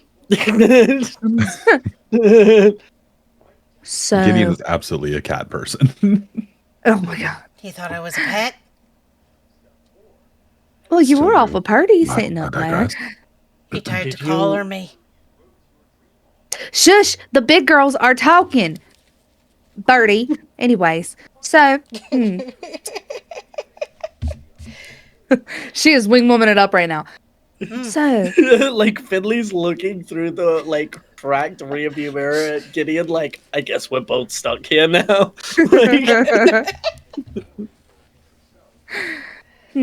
So, sounds to me like, well, you like men just like my best friend here. She hits, she hits Finley's shoulder. so anyway, we believe the Hecate are involved. I am not done talking. Oh, Anyways, Jesus so fucking Christ. it sounds like you If you're like men talking just about like me him. shagging your friend here, then I've done it multiple times in a back alley. Is that right? Looks at Finley, staring. How do you think he's been paying his tab sometimes? Is that right? You don't say. Rhythmically drumming his fingers on the steering wheel. Evie sets a hand on his shoulder and she squeezes very tightly. I use my fortitude to ignore it. You didn't tell me about that, Finley. Of course he wouldn't. It's business. Well, why? Well, you're... Shoot, if I got the chance to shag you, I'd be screaming it from the rooftops. You're quite the catch. Lass, I think my nails would be too long and too sharp for you. Well, I was just speaking hypotheticals, of course. I'm plenty satisfied with this one back here. I bet But- you are.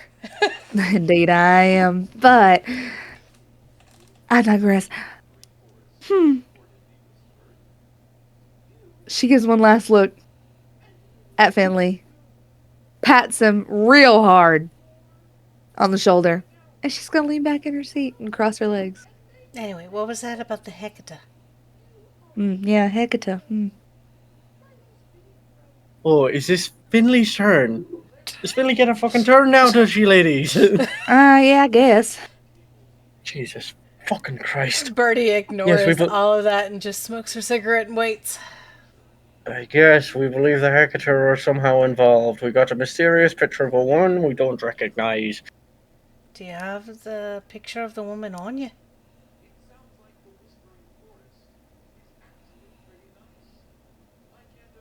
Obviously, Which we one would of have us- taken it with us. We did. I Because just don't that remember was who has from it. the Yeah.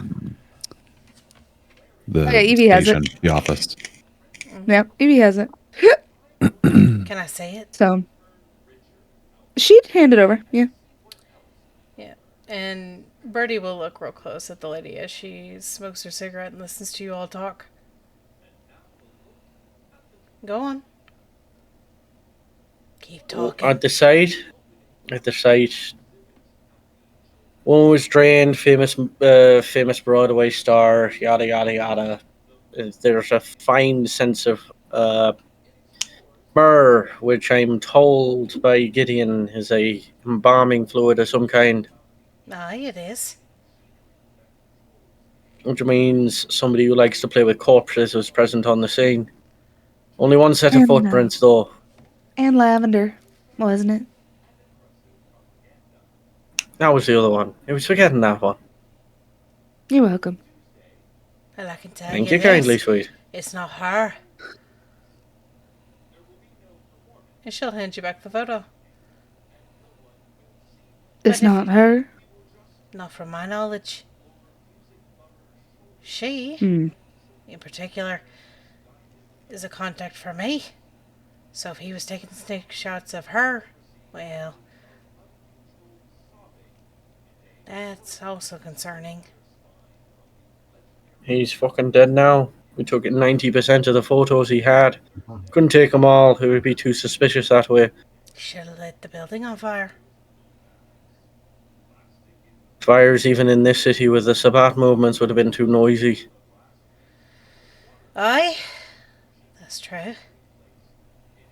Speaking of, Still investigate fires.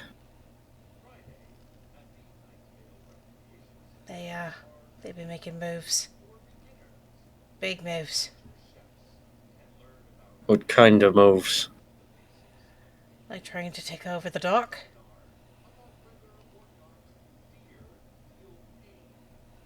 And God shits in my dinner yet again. He intercepted a few people. Taking some good old nice Molotovs over to the pier. Slaughtered him. Atta girl. But that doesn't mean that they're not going to keep trying.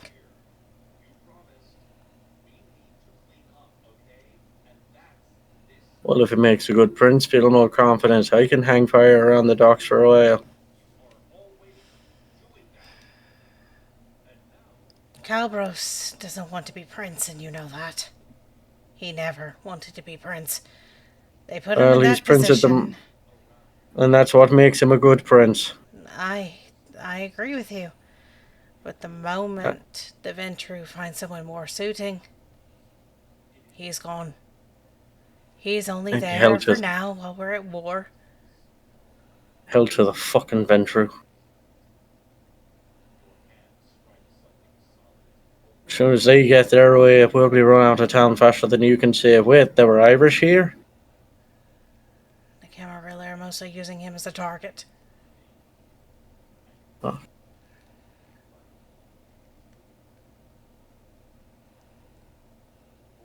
But I digress.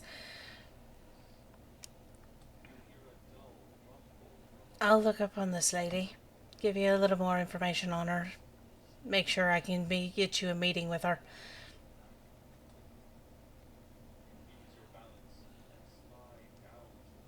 But All right. As far as I remember, she don't smell like no myrrh.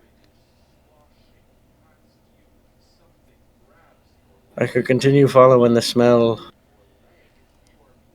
For now, rest. You've done enough. Finley goes to say something to that. We'll look in the rearview mirror, see the two other packmates of his in the rearview mirror, and we'll shut his mouth. After all, there's still a corpse to investigate.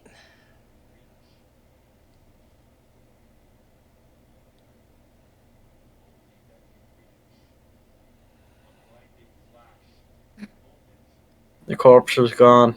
The corpse is in my freezer, Finley.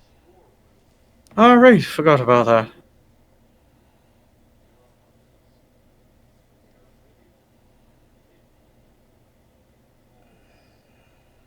Whatever shitstorm is brewing. I don't like it.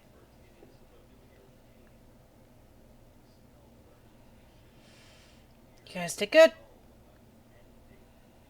Drinks are on me when we get back. Finley drives a little faster.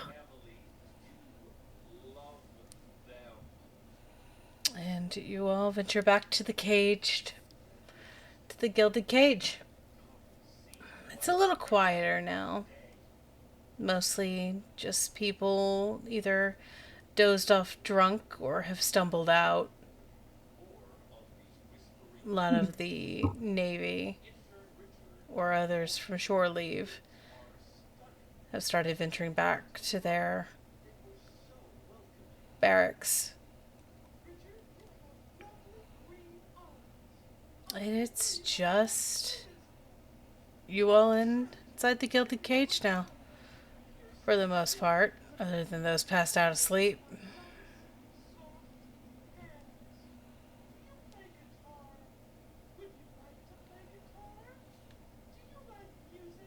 Speaking of passed out asleep. Yep, I was gonna say, Birdie will pour y'all a drink. And we will end this part of the one shot here. It was a very smart decision to do that, because the next words out of Finley's mouth is he's going to look at Gideon and just quietly go, "Truce is over," and then go straight to the bar. Oh my gosh. And we'll end it there and pick it up again soon. Mm-hmm. But thank you all for joining us. I'm gonna let these guys go to bed. I'm have to stay up, but I gotta let these guys go to bed. I'm up for work in 6.5 hours. So Yeah. Me too. Yeah, I'll let y'all go to sleep. But from all of us here at Whispering Wind, we hope you have a wonderful evening and sleep like the dead. Have a good night. good night.